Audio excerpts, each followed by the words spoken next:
വനഫ്സിൻ വമാ സവ്വാഹാ. അല്ലാഹുവിനെ കൊണ്ട് സത്യം ചെയ്യുകയാണ്. മനുഷ്യന്റെ ആത്മാവിനെ സംവിധാനിച്ച രീതി തന്നെയാണ് സത്യം. വനഫ്സിൻ വമാ സവ്വാഹാ. മനുഷ്യന്റെ ആത്മാവിനെ സംവിധാനിച്ച രീതി തന്നെയാണ് സത്യം. ഫഅൽഹമഹാ ഫുജൂറഹാ വതഖ്വാഹാ. അതിൻ്റെ നന്മയും അതിൻ്റെ തിന്മയും അല്ലാഹു ആത്മാവിന് ബോധം നൽകി, തിരിച്ചറിവ് നൽകി. ഏതാണ് നന്മ, ഏതാണ് തിന്മ എന്ന്. ഓരോ മനുഷ്യനെ അല്ലാഹു സൃഷ്ടിക്കുമ്പോഴും നന്മയും തിന്മയും തിരിച്ചറിയാനുള്ള പ്രത്യേകമായൊരു കഴിവ് അല്ലാഹു കൊടുത്തിട്ടുണ്ട് എന്നാണ്. അവന്റെ ഡിഫോൾട്ടായിട്ടുള്ള സെറ്റിംഗ് തന്നെ എങ്ങനെയാണ്? ചില ഫോണുകൾ വൈറസുകളെ പ്രതിരോധിക്കുന്നത് പോലെ iOS ഉപയോഗിക്കുന്ന ആളുകളുണ്ടാകും, ആൻഡ്രോയിഡ് ഉപയോഗിക്കുന്ന ആളുകളുണ്ടാകും. ആൻഡ്രോയിഡിൽ ഡൗൺലോഡ് ചെയ്യാൻ പറ്റുന്ന ആപ്പുകൾ iOSൽ ഉപയോഗിക്കാൻ പറ്റില്ല. ഫോണുകൾക്ക് ഏത് ആപ്പുകൾ സ്വീകരിക്കണം, ഏത് തള്ളണം എന്നുള്ള ഒരു നിർദ്ദേശം അതിൻ്റെ ഡിഫോൾട്ട് സെറ്റിംഗിൽ തന്നെ നിർമ്മാതാക്കൾ കൊടുക്കുന്നുണ്ട്. അതേപോലെ മനുഷ്യൻ അല്ലാഹു സൃഷ്ടിക്കുമ്പോൾ നന്മയും തിന്മയും തിരിച്ചറിയാനുള്ള പ്രത്യേകമായൊരു കഴിവ് അല്ലാഹു നൽകിയിട്ടുണ്ട് എന്നാണ്.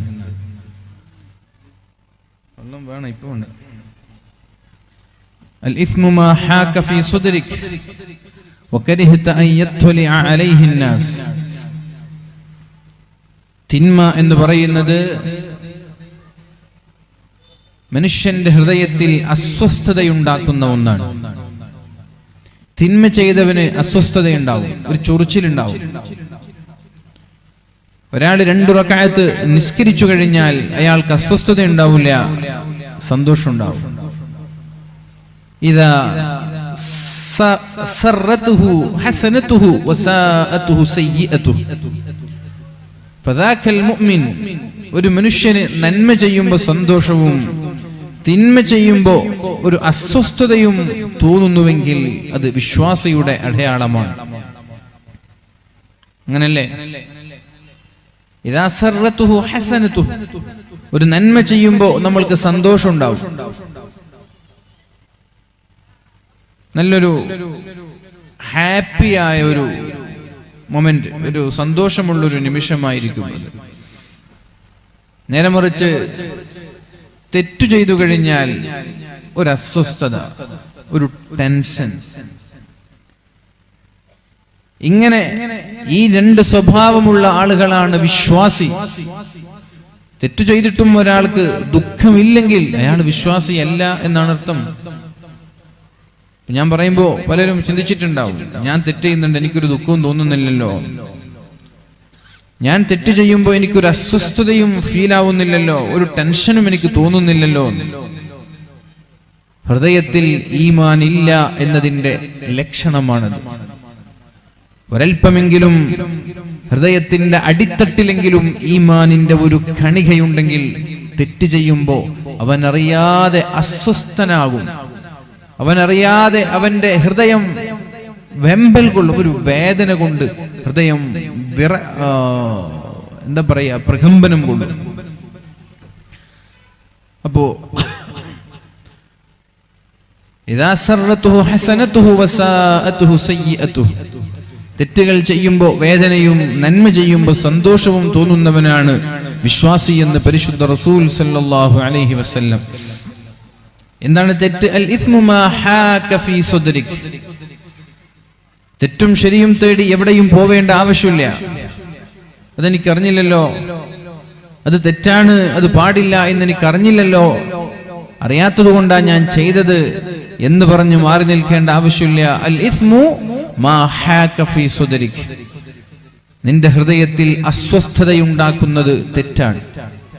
നീ ഒരു കാര്യം ചെയ്യുമ്പോ, നീ ഒരു പ്രവർത്തനം ചെയ്യുമ്പോ അതിൽ നിനക്ക് ഒരു വേവലാതി അല്ലെങ്കിൽ ഒരു അസ്വസ്ഥത, ഒരു പരിഭവം നീ അനുഭവപ്പെടുന്നുവെങ്കിൽ അത് തെറ്റാണ്. അത് മാത്രമല്ല, ജനങ്ങൾ കാണുന്നതിനെ നീ വെറുക്കുകയും ചെയ്യുന്നു. 2 റക്അത്ത് നിസ്കരിക്കുമ്പോ ജനങ്ങൾ കണ്ടാൽ എന്താ, നമ്മളിത് വെറുക്കൂല. ഒരു 10 രൂപ സ്വതക്ക കൊടുക്കുമ്പോ ജനങ്ങൾ കണ്ടാൽ എന്താ, നമ്മൾ വെറുക്കൂല. ജനങ്ങൾ കണ്ടാൽ കുഴപ്പമില്ല. നേരെ മറിച്ച് ബസ് സ്റ്റാൻഡിൽ ഇരുന്നിട്ട് ഏതെങ്കിലും സുന്ദരികളായ സ്ത്രീകൾ കടന്നു പോകുമ്പോ വായ നോക്കുന്ന ഒരു ചെറുപ്പക്കാരൻ തൊട്ടപ്പുറത്തും ഇപ്പുറത്തുമുള്ള ആളുകളെ നേരാംവണ്ണം നോക്കിയിട്ടേ വായ നോട്ടം സംഭവിക്കുള്ളൂ. അവിടെ എന്തുകൊണ്ടാണ്? ഇപ്പുറത്തുള്ള ആളുകൾ കാണുമോ എന്നൊരു ബേജാറ്, ഇപ്പുറത്തുള്ള ആളുകൾ കാണുമോ എന്നുള്ളൊരു ബേജാറ്, അതാണ് തെറ്റ് എന്ന് പറയുന്നത്. ഇത് രണ്ടും തിരിച്ചറിയാനുള്ളൊരു കഴിവ് അള്ളാഹു മനുഷ്യന് കൊടുത്തിട്ടുണ്ടെന്നാണ്. ബിസ്മില്ലാഹിർ റഹ്മാനിർ റഹീം. വനഫ്സിൻ വമാ സവ്വാഹാ. അല്ലാഹു തആലയാണ് നമ്മുടെ ആത്മാവിനെ, നമ്മുടെ റൂഹിനെ, നമ്മുടെ ശരീരത്തെ, നമ്മുടെ ഹൃദയത്തെ സംവിധാനിക്കുന്നത്. ആ സംവിധാനിച്ച രീതി തന്നെയാണ് സത്യം. ഫഅൽഹമഹാ ഫുജൂറഹാ വതഖ്വാഹാ. എന്നിട്ട് ആ ആത്മാവിനെ നന്മയും തിന്മയും തിരിച്ചറിയാനുള്ള കഴിവ് അല്ലാഹു നൽകി. ഖദ് അഫ്ലഹ മൻ സക്കാഹാ. അതിൽ ആരാണ് നന്മയെ തെരഞ്ഞെടുക്കുന്നത്? ആ ഹൃദയത്തെ ശുദ്ധീകരിക്കുന്നവൻ ആരാണ്? മൻ സക്കാഹാ. സക്കാഹ, അവന്റെ ആത്മാവിനെ ശുദ്ധീകരിക്കുന്നവൻ, അവനാണ് വിജയി. ശുദ്ധീകരിക്കണമെങ്കിൽ അവിടെ ഒരു കളങ്കമുണ്ടാവണം. കളങ്കമില്ലാത്തതിന് ശുദ്ധീകരിക്കാൻ കഴിയില്ല. ഖദ് അഫ്ലഹ മൻ സക്കാഹ. ആ ആത്മാവിനെ ശുദ്ധീകരിക്കുന്നവനാണ് വിജയി. അഥവാ തെറ്റുകൾ വരുമ്പോ അതിനെ ശുദ്ധീകരിക്കുന്നവനാണ് വിജയി. വഖദ് ഖാബ മൻ ദസ്സാ. അതിനെ കളങ്കപ്പെടുത്തുന്നവനാണ് പരാജയപ്പെട്ടവൻ. ആ ഹൃദയത്തെ കളങ്കപ്പെടുത്തി ഹൃദയത്തിന്റെ നിറം തന്നെ മങ്ങലേൽപ്പിക്കുന്ന ആളുകളാണ് പരാജിതർ. ഹൃദയത്തെ ശുദ്ധീകരിക്കാനുള്ള വഴി പരിശുദ്ധ റസൂലുള്ളാഹി സ്വല്ലല്ലാഹു അലൈഹി വസല്ലമ തങ്ങൾ നമ്മൾക്ക് പഠിപ്പിച്ചു തന്നിട്ടുണ്ട്. ഒരു മനുഷ്യൻ തെറ്റ് ചെയ്യുമ്പോ അതിന്റെ ശിക്ഷ പാരത്രിക ലോകത്ത് അനുഭവിക്കും എന്ന് നമ്മൾ പഠിച്ചതാണ്. പക്ഷേ ഒരു തെറ്റിന് അല്ലാഹു ഭൂമിയിൽ നൽകുന്ന ശിക്ഷയെക്കുറിച്ച് നമ്മൾ എപ്പോഴെങ്കിലും ചിന്തിച്ചിട്ടുണ്ടോ?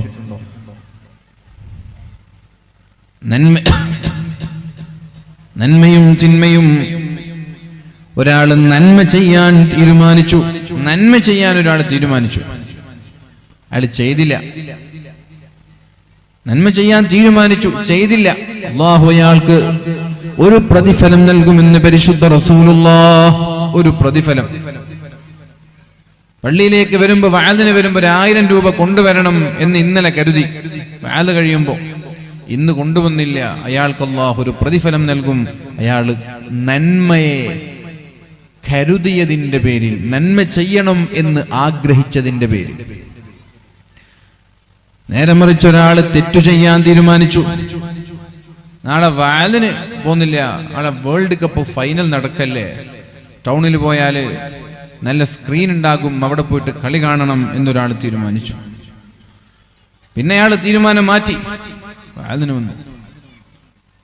തെറ്റു ചെയ്യാൻ തീരുമാനിച്ച ഒരാള്, തെറ്റെന്നല്ല, തെറ്റ് ചെയ്യാൻ ഒരാൾ തീരുമാനിച്ചു. എന്തെങ്കിലും ഒരു വേണ്ടാത്ത ഹറാമായ കാര്യങ്ങൾ ചെയ്യാൻ ഒരാൾ തീരുമാനിച്ചു. പിന്നെ അയാൾ വേണ്ടാന്ന് വെച്ചു. എങ്കിലും അയാൾക്ക് അല്ലാഹു ഒരു കൂലി നൽകുമെന്നാണ്, ഒരു പ്രതിഫലം അല്ലാഹു നൽകുമെന്നാണ്. തെറ്റു ചെയ്യാൻ തീരുമാനിച്ചു, പക്ഷെ ചെയ്തില്ല, അല്ലാഹു അയാൾക്കൊരു പ്രതിഫലം തരും. ഇനി ഒരാൾ നന്മ ചെയ്യാൻ തീരുമാനിച്ചു, ആ നന്മ അയാൾ ചെയ്യുകയും ചെയ്താൽ അല്ലാഹു തആല അയാൾക്ക് 2 പ്രതിഫലം നൽകുമെന്ന് പരിശുദ്ധ റസൂലുള്ളാഹി സ്വല്ലല്ലാഹു അലൈഹി വസല്ലം. നന്മ ചെയ്യാൻ തീരുമാനിച്ചു, അയാൾ അത് ചെയ്തു എങ്കിൽ 2 പ്രതിഫലം. അതേപോലെ തിന്മ ചെയ്യാൻ തീരുമാനിച്ചു, അയാൾ തിന്മ ചെയ്താൽ അയാൾക്കൊരു തെറ്റാണ് അല്ലാഹു നൽകുന്നത്. ഒരു തെറ്റ്, 2 തെറ്റില്ല.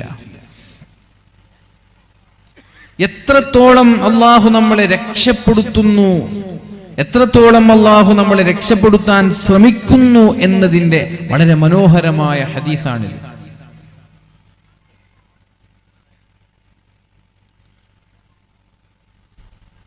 അല്ലേ? തെറ്റു ചെയ്യാൻ തീരുമാനിച്ചു, ചെയ്തില്ല, അയാൾക്ക് കൂലിയാണ്, അയാൾക്ക് ശിക്ഷയില്ല. തെറ്റു ചെയ്യാൻ തീരുമാനിച്ചു, തെറ്റ് ചെയ്തു എങ്കിൽ ഒരു ശിക്ഷ, ഒരു തെറ്റാണ്. നന്മ ചെയ്യാൻ തീരുമാനിച്ചു, ചെയ്തില്ല, ഒരു പ്രതിഫലം. നന്മ ചെയ്യാൻ തീരുമാനിച്ചു, നന്മ ചെയ്തു എങ്കിൽ 2 പ്രതിഫലം. അല്ലാഹുമ്മ യസ്സിർ വലാ തുഅസ്സിർ. നമ്മൾ അങ്ങനെ ദുആ ചെയ്യാറുണ്ട്. അല്ലാഹുമ്മ യസ്സിർ വലാ തുഅസ്സിർ. എന്താണ് ഇതിന്റെ അർത്ഥം? എന്താണ് ദുആഇന്റെ അർത്ഥം? അല്ലാഹുവേ നീ എളുപ്പമാക്കണം. അല്ലാഹുമ്മ യസ്സിർ വലാ തുഅസ്സിർ. അല്ലാഹുവേ നീ എളുപ്പമാക്കണം, നീ ഞങ്ങളെ പ്രയാസപ്പെടുത്തരുത് എന്നാണ് രണ്ടാമത്തെ ആ വാക്കിന്റെ അർത്ഥം. നീ ഞങ്ങളെ പ്രയാസപ്പെടുത്തരുത്. നമ്മൾ മലയാളികളൊക്കെ ഇങ്ങനെയാ ദുആ ചെയ്യാറുള്ളത്, പക്ഷേ അറബികൾക്ക് ഇങ്ങനെ ദുആ ചെയ്യുന്നത് ഇഷ്ടമല്ല. നമ്മൾ അങ്ങനെയല്ലേ ദുആ കേട്ടത് ചെറുപ്പം മുതൽ തന്നെ? അല്ലാഹുമ്മ യസ്സിർ വലാ തുഅസ്സിർ. അല്ലാഹുവേ നീ ഞങ്ങൾക്ക് എളുപ്പമാക്കണം, എളുപ്പം നൽകണം. വലാ തുഅസ്സിർ, നീ ഞങ്ങളെ പ്രയാസപ്പെടുത്തരുത്. അങ്ങനെ ദുആ ചെയ്യാൻ പാടില്ല എന്ന് അറബികൾ പറയും. അവർ പറയുന്നത് അല്ലാഹുമ്മ യസ്സിർ വ അബ്ഇദ് അന്നൽ ഉസ്റ എന്ന് പറയണം. വലാ തുഅസ്സിർ എന്ന് പറയരുത്. എന്താണ് പ്രശ്നം? അങ്ങനെ പറഞ്ഞാലുള്ള പ്രശ്നം എന്താണ്? വലാ തുഅസ്സിർ എന്ന് പറഞ്ഞാൽ അല്ലാഹു പ്രശ്നമുണ്ടാക്കുന്നവനല്ല, അല്ലാഹു നിങ്ങളെ പ്രയാസപ്പെടുത്തുന്നവനല്ല. ആ ദുആഇന്റെ അർത്ഥം അല്ലാഹു പ്രയാസപ്പെടുത്താൻ നിൽക്കുന്നത് പോലെ ഒരർത്ഥം ആ പ്രാർത്ഥനയ്ക്കുണ്ട്. അതുകൊണ്ട് അങ്ങനെയല്ല ദുആ ചെയ്യേണ്ടത്. വലാ അബ്ഇദ് അന്നൽ ഉസ്റ, പ്രയാസത്തെ ഞങ്ങളിൽ നിന്ന് അകറ്റണം എന്ന് ദുആ ചെയ്യണം എന്ന് അറബികൾ തെറ്റ് തിരുത്തി തരും. മനസ്സിലായോ? അല്ലാഹുമ്മ യസ്സിർ വലാ തുഅസ്സിർ. തുഅസ്സിർ, പടച്ചോനെ ഞങ്ങളെ പ്രയാസപ്പെടുത്തരുത് എന്ന് പറഞ്ഞാൽ അർത്ഥം എന്താണ്? അല്ലാഹു പ്രയാസപ്പെടുത്താൻ വേണ്ടി കാത്തിരിക്കുകയാണ്, അല്ലേ? വലാ തുഅസ്സിർ, എന്നെ അടിക്കരുത് എന്ന് പറഞ്ഞാൽ എന്താർത്ഥം? അയാൾ അടിക്കാൻ വേണ്ടി കാത്തിരിക്കുകയാണ്. ഒരാൾ അടിക്കാൻ വരാൻ, അയാളോടാണ് നമ്മൾ പറയുന്നത് എന്നെ അടിക്കരുത്. അപ്പോ വലാ തുഅസ്സിർ, എന്നെ പ്രയാസപ്പെടുത്തരുത് എന്ന് പറയുമ്പോൾ അല്ലാഹു പ്രയാസപ്പെടുത്താൻ കാത്തു നിൽക്കുന്നത് പോലെ നമ്മൾ അങ്ങനെയാണ് അല്ലാഹുവിനെ മനസ്സിലാക്കിയത്.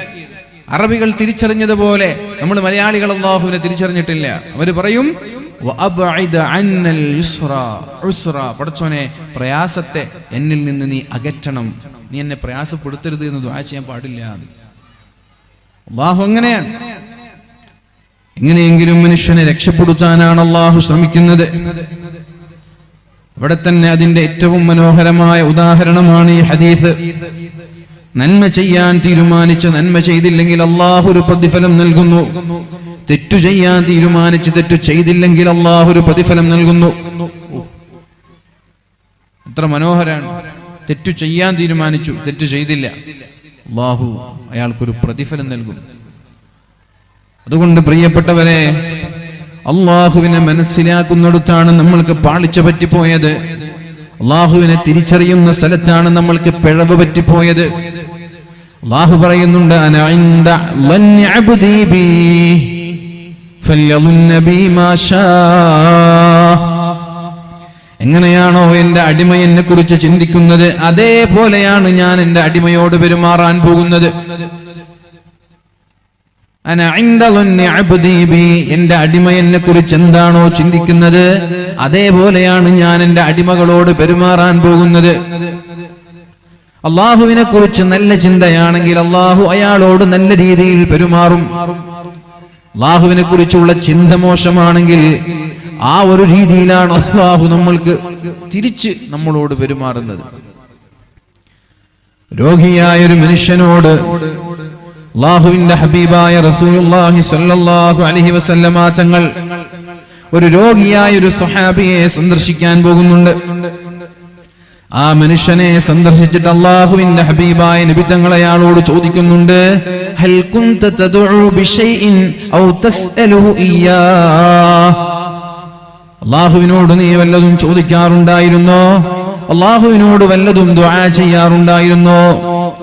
അപ്പോഴാണ് അദ്ദേഹം പറയുന്നത്, അതേ അതേ നബിയെ, ഞാൻ അല്ലാഹുവിനോട് ദുആ ചെയ്തിരുന്നത്, അല്ലാഹുമ്മ മാ കുൻത മുആഖിബി ബിഹി ഫിൽ ആഖിറ ഫഅജ്ജിൽഹു ലീ ഫിദ് ദുനിയാ. അല്ലാഹുവേ, ഞാനൊരു തെറ്റു ചെയ്താൽ അതിന്റെ ശിക്ഷ നീ എനിക്ക് ആഖിറത്തിൽ നൽകുമല്ലോ. ആ ശിക്ഷയെ നീ ആഖിറത്തിലേക്ക് മാറ്റിവെക്കാതെ ദുനിയാവിൽ വെച്ച് തന്നെ എന്നെ ശിക്ഷിക്കണേ എന്ന് ഞാൻ അല്ലാഹുവിനോട് ദുആ ചെയ്യാറുണ്ട്. നിങ്ങളങ്ങനെ ദുആ ചെയ്യാറുണ്ടോ? നിങ്ങളങ്ങനെ ദുആ ചെയ്യും? ഈമാൻ കൂടിയിട്ടേ, ഈമാനും തഖ്വയൊക്കെ കൂടിയിട്ട് ദുനിയാവിൽ തന്നെ പഠിച്ചവൻ എന്നെ ശിക്ഷിക്കുക, ആഖിറത്തിലേക്ക് മാറ്റിവെക്കരുത് എന്ന് ദുആ ചെയ്യാറുണ്ടോ? ഇദ്ദേഹം നബി സല്ലല്ലാഹു അലൈഹി വസല്ലമ തങ്ങളോട് പറഞ്ഞത് ഇങ്ങനെയാണ്, നബിയെ, ആഖിറത്തിലേക്ക് എന്നെ ശിക്ഷിക്കാൻ വേണ്ടി എടുത്തുവെച്ച ശിക്ഷകളെല്ലാം ദുനിയാവിൽ വെച്ച് തന്നെ എന്നെ ശിക്ഷിക്കണേ എന്ന് ഞാൻ അല്ലാഹുവിനോട് ദുആ ചെയ്യാറുണ്ട്. സുബ്ഹാനല്ലാഹ്. നബി തങ്ങൾ പറഞ്ഞു, സുബ്ഹാനല്ലാഹ്, ലാ തുതീഖു, നിനക്കത് സാധിക്കൂല മോനെ. അല്ലാഹു ആഖിറത്തിൽ ശിക്ഷിക്കാൻ തീരുമാനിച്ച ശിക്ഷകൾ ദുനിയാവിൽ ശിക്ഷിക്കാൻ അല്ലാഹുവിനോട് നീ ആവശ്യപ്പെട്ടാൽ അത് താങ്ങാനുള്ള കഴിവ് നിനക്കില്ല. ലാ തുതീഖു, അത് സഹിക്കാൻ നിനക്ക് കഴിയില്ല. അതിന് പകരം എന്താ ചെയ്യേണ്ടത്? ഫലാ ഖുൽത, നിനക്ക് അല്ലാഹുവിനോട് ദുആ ചെയ്തുകൂടെ? അല്ലാഹുമ്മ ആതിനാ ഫിദ് ദുനിയാ ഹസന വഫിൽ ആഖിറതി ഹസനതൻ വഖിനാ അദാബന്നാർ. അല്ലാഹുവേ, ദുനിയാവിലും എനിക്ക് നീ നന്മ നൽകണേ അല്ലാ, ആഖിറത്തിലും എനിക്ക് നീ നന്മ നൽകണേ അല്ലാ എന്ന് ദുആ ചെയ്തുകൂടെ? എന്താ ആവശ്യം? ആഖിറത്തിലെ ശിക്ഷ ദുനിയാവിൽ തരണമെന്ന് ചോദിക്കേണ്ട ആവശ്യം എന്താ? ദുനിയാവിലും ശിക്ഷ തരണ്ട, ആഖിറത്തിലും ശിക്ഷ തരണ്ട എന്ന് ചോദിച്ചാ പോരെ? നബി തങ്ങൾ അങ്ങനെയാണ് സ്വഹാബിയോട് പറഞ്ഞത്, നിനക്ക് സാധിക്കൂല, അങ്ങനെയല്ല ദുആ ചെയ്യേണ്ടത്. അല്ലാഹുമ്മ ആതിനാ ഫിദ് ദുനിയാ ഹസന, അല്ലാഹുവേ, ദുനിയാവിലും എനിക്ക് നീ നന്മ നൽകണേ അല്ലാ, വഫിൽ ആഖിറതി ഹസന, ആഖിറത്തിലും എനിക്ക് നീ നന്മ നൽകണേ അല്ലാ, വഖിനാ അദാബന്നാർ, നരകത്തിന്റെ അദാബിൽ നിന്ന് എന്നെ നീ കാക്കണേ അല്ലാ എന്ന് ദുആ ചെയ്യാനാണ് പരിശുദ്ധ റസൂലുള്ളാഹി സ്വല്ലല്ലാഹു അലൈഹി വസല്ലം രോഗം കൊണ്ട് പ്രയാസപ്പെടുന്ന സ്വഹാബിയോട് ആവശ്യപ്പെടുന്നത്. പിന്നെ നബി തങ്ങൾ അദ്ദേഹത്തിന് ദുആ ചെയ്തു, അങ്ങനെ അദ്ദേഹത്തിന് ശിഫ ലഭിച്ചു. റസൂലുള്ളാഹി സ്വല്ലല്ലാഹു അലൈഹി വസല്ലമ തങ്ങൾ പറഞ്ഞൊരു ഖുദ്സിയായ ഹദീസിലൂടെ, അന ഇൻദ വന്നി അബ്ദി ബി, എന്നെ കുറിച്ച് എന്റെ അടിമ എന്താണോ ചിന്തിക്കുന്നത് അതേപോലെയാണ് ഞാൻ അവനോട് പെരുമാറുന്നത്. അതുകൊണ്ട് ഫല്യലുന്നബി മാഷാ, എന്താണോ ഒരാൾക്ക് എന്നെ കുറിച്ച് ചിന്തിക്കാൻ ഇഷ്ടം അതേപോലെ ചിന്തിച്ചോട്ടെ. നിങ്ങൾക്ക് അല്ലാഹുവിനെ എങ്ങനെ മനസ്സിലാക്കാനാണോ താല്പര്യം അതുപോലെ മനസ്സിലാക്കിക്കോളി. ഏത് അല്ലാഹുവിനെയാണ് തിരിച്ചറിയാൻ നിങ്ങൾ ശ്രമിക്കുന്നത്, എന്നിട്ട് ഏത് റബ്ബിനെയാണ് നിങ്ങൾ തിരിച്ചറിഞ്ഞത് അതുപോലെ തിരിച്ചറിഞ്ഞോളി. നിങ്ങൾ എന്നെ മനസ്സിലാക്കിയതുപോലെ തിരിച്ച് ഞാൻ നിങ്ങളോട് പെരുമാറും എന്നാണ് അല്ലാഹു ഇവിടെ പറയുന്നത്. അതുകൊണ്ട് പ്രിയപ്പെട്ടവരെ, അല്ലാഹു റബ്ബ് സുബ്ഹാനഹു വ തആല എങ്ങനെയെങ്കിലും മനുഷ്യനെ നന്മയിലേക്ക് കൊണ്ടുവരികയും തിന്മയിൽ നിന്ന് അകറ്റാൻ ശ്രമിക്കുകയും ചെയ്യാനാണ് അല്ലാഹുവിന്റെ ഭാഗത്തു നിന്നുള്ള പരിശ്രമം. നമ്മളും അതേ ഒരു രീതിയിലാണ് അല്ലാഹുവിനെ കണ്ടെത്താൻ ശ്രമിക്കേണ്ടത്. ഞാൻ പറഞ്ഞു വരുന്നത്, അല്ലാഹു ദുനിയാവിൽ വെച്ച് ഒരു മനുഷ്യൻ തെറ്റു ചെയ്താൽ അല്ലാഹു ദുനിയാവിൽ എങ്ങനെയാണ് ആ തെറ്റിനുള്ള ശിക്ഷയായി അവനോട് പെരുമാറാൻ പോകുന്നത്. സൂറത്തുൽ മുത്തഫിഫീനിൽ അല്ലാഹു പറയുന്നുണ്ട്, കല്ലാ ബൽ റാന അലാ ഖുലൂബിഹിം മാ കാനൂ യക്സിബൂൻ. കല്ലാ ബൽ റാന അലാ ഖുലൂബിഹിം മാ കാനൂ യക്സിബൂൻ. അവൻ ചെയ്തുകൊണ്ടിരിക്കുന്ന പ്രവർത്തനങ്ങൾ കാരണത്താൽ അവന്റെ ഹൃദയങ്ങൾ കറ പിടിച്ചുപോയിരിക്കുന്നു. ഒന്നാമത്തെ ശിക്ഷ മനുഷ്യൻ അല്ലാഹു തആല ഭൗതിക ലോകത്ത് നൽകുന്ന ഒന്നാമത്തെ ശിക്ഷ എന്ന് പറയുന്നത് അവന്റെ ഹൃദയത്തെ കറുത്ത ഹൃദയമാക്കി മാറ്റുക എന്നുള്ളതാണ്. കറ പിടിച്ച കളങ്കമുള്ള ഹൃദയമാക്കി മാറ്റുക എന്നുള്ളതാണ്. കല്ലാ ബൽ റാന അലാ ഖുലൂബിഹിം, കല്ലാ ബൽ റാന അലാ ഖുലൂബിഹിം മാ കാനൂ യക്സിബൂൻ. അവർ പ്രവർത്തിച്ചത് കാരണമായി അവരുടെ ഹൃദയങ്ങളിൽ കറ പിടിച്ചിരിക്കുകയാണ്. സീസറൊക്കെ വലിക്കുന്ന ആളുകൾ, ബീഡി വലിക്കുന്ന ആളുകൾ, തുമ്മാൻ തിന്നുന്ന ആളുകൾ, അവരുടെയൊക്കെ പല്ലും ചുണ്ടും ശ്വാസകോശവും നാവും ഒക്കെ പല രീതിയിൽ കറകൾ പിടിച്ചിട്ടുണ്ടാവും. അതേപോലെ ഒരു മനുഷ്യൻ തെറ്റുകൾ ചെയ്യുന്നതിനനുസരിച്ച് അവന്റെ ഹൃദയങ്ങൾ കറുത്തുപോകും എന്നാണ് അല്ലാഹു ഖുർആനിലും പരിശുദ്ധ റസൂലുള്ളാഹി സ്വല്ലല്ലാഹു അലൈഹി വസല്ലമ തങ്ങൾ ഹദീസിലും പറയുന്നത്. മഹാനായ അബൂ ഹുറൈറ റളിയല്ലാഹു അൻഹു പറയുന്ന ഒരു ഹദീസുണ്ട്. ഇന്നൽ അബ്ദ, ഒരാൾ ഇദാ അഖ്തഅ ഖത്വീഅ, തെറ്റു ചെയ്താൽ നുക്തത ഫീ ഖൽബിഹി നുക്തതുൻ സൗദാ, അയാളുടെ ഓരോ തിന്മകൾക്കും അല്ലാഹു തആല ഹൃദയത്തിൽ കറുത്ത പുള്ളികൾ ഇട്ട് കൊടുക്കും. ഫഇദാ ഹുവ നസഅ വസ്തഗ്ഫറ വതാബ സുഖില ഖൽബുഹു, അയാൾ തെറ്റിൽ നിന്ന് മാറി നിന്ന് തൗബ ചെയ്ത് അല്ലാഹുവിലേക്ക് മടങ്ങിയാൽ ആ കറയെ അല്ലാഹു മായ്ച്ചു തരുമെന്ന് പരിശുദ്ധ റസൂലുള്ളാഹ്. ഓരോ തെറ്റിനും ഓരോ കറകളുണ്ടെന്ന. പ്രത്യേകിച്ച് വൃദ്ധന്മാരായ ആളുകൾ, അവർക്കൊരു തെറ്റു ചെയ്താൽ അല്ലാഹുവിന്റെ മലായികകൾ ഉടനെ തന്നെ ആ തെറ്റിനെ രേഖപ്പെടുത്തുമെന്നാണ്. എന്നാൽ യുവാക്കളായ ആളുകൾക്ക് അല്ലാഹു തആല 3 അവസരം നൽകുമെന്ന് ഹദീസുകളിൽ കാണാം. 15-ന്റെയും 40-ന്റെയും ഇടയിലുള്ള പ്രായക്കാരാണ് യുവാക്കൾ എന്ന് പറയുന്നത്.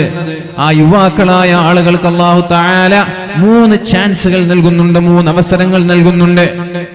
ഒന്നാമത്, അയാൾ ഒരു തെറ്റ് ചെയ്യുമ്പോൾ മലക്കിനോട് പറയും എഴുതണ്ട, അവിടെ തൗബ ചെയ്ത് നന്നാകുമോ എന്ന് നോക്കട്ടെ, എഴുതണ്ട എന്ന് പറയും. പിന്നെയും അയാൾ ആവർത്തിച്ചു കഴിഞ്ഞാൽ വീണ്ടും മലക്കുകൾ രേഖപ്പെടുത്താൻ ശ്രമിക്കും, അപ്പോഴും പറയും വേണ്ട, രേഖപ്പെടുത്തണ്ട.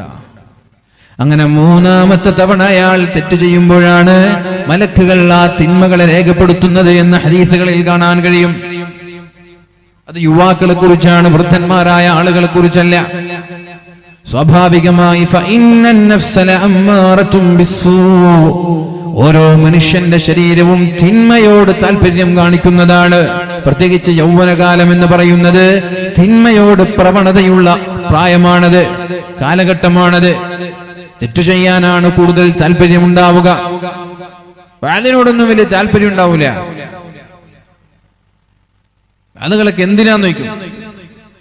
എന്നാള് ഫുട്ബോൾ ടൂർണമെന്റ് ഒക്കെ വരുമ്പോ ആവേശത്തോടെ അതിനെ സ്വീകരിക്കും. ഇതിനിപ്പോ വാല്യൂ വെക്കേണ്ട ആവശ്യം? അങ്ങനെ ചോദിക്കും ചെറുപ്പക്കാരെ, ഇതിപ്പോ വാല്യൂ വെക്കേണ്ട ആവശ്യം? ഇത്രകാലം വാല്യൂ വെച്ചിട്ട് എന്തായി? ഇത്രകാലം വേൾഡ് കപ്പ് വെച്ചിട്ട് എന്തായി? അത് തിരിച്ചു വയ്ക്കാറുണ്ടോ? ഇത്രകാലം മെസ്സിയുടെയും ക്രിസ്ത്യാനോയുടെയും നെയ്മറിന്റെ ഒക്കെ കട്ടൗട്ട് ആകാശത്തേക്ക് ഉയർത്തി വെച്ചിട്ട് എന്തായിപ്പോ? കപ്പെടുത്ത് കൊണ്ടുവന്നോ? വെച്ചാളൊക്കെ കൊണ്ടുവന്നോ? അഞ്ഞങ്ങാട് മുതൽ ചെർക്കള വരെയുള്ള ഓരോ ടൗണുകളിലും വലിയ വലിയ കട്ടൗട്ടുകൾ വെച്ചില്ലേ ലക്ഷങ്ങൾ ചെലവഴിച്ച്, അവരൊക്കെ കപ്പ് കൊണ്ടുവന്നോ?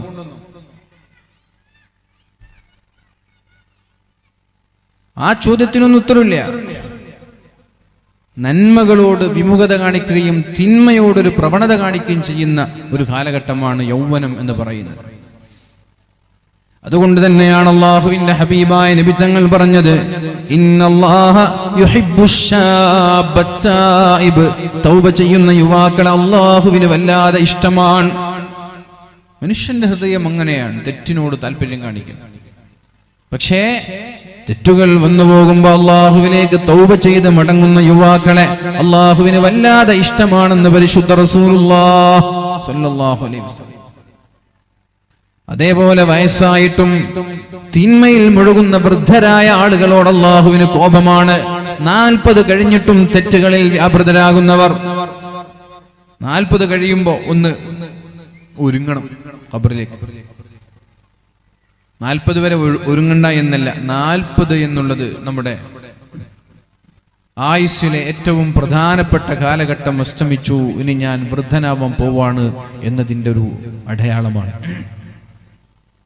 40 കഴിഞ്ഞിട്ടും തെറ്റുകൾ ആവർത്തിക്കുന്ന ആളുകളോട് അല്ലാഹുവിന് കോപമാണെന്ന് ഹദീസുകളിൽ കാണാൻ കഴിയും. അതുകൊണ്ട് പ്രിയപ്പെട്ടവരെ,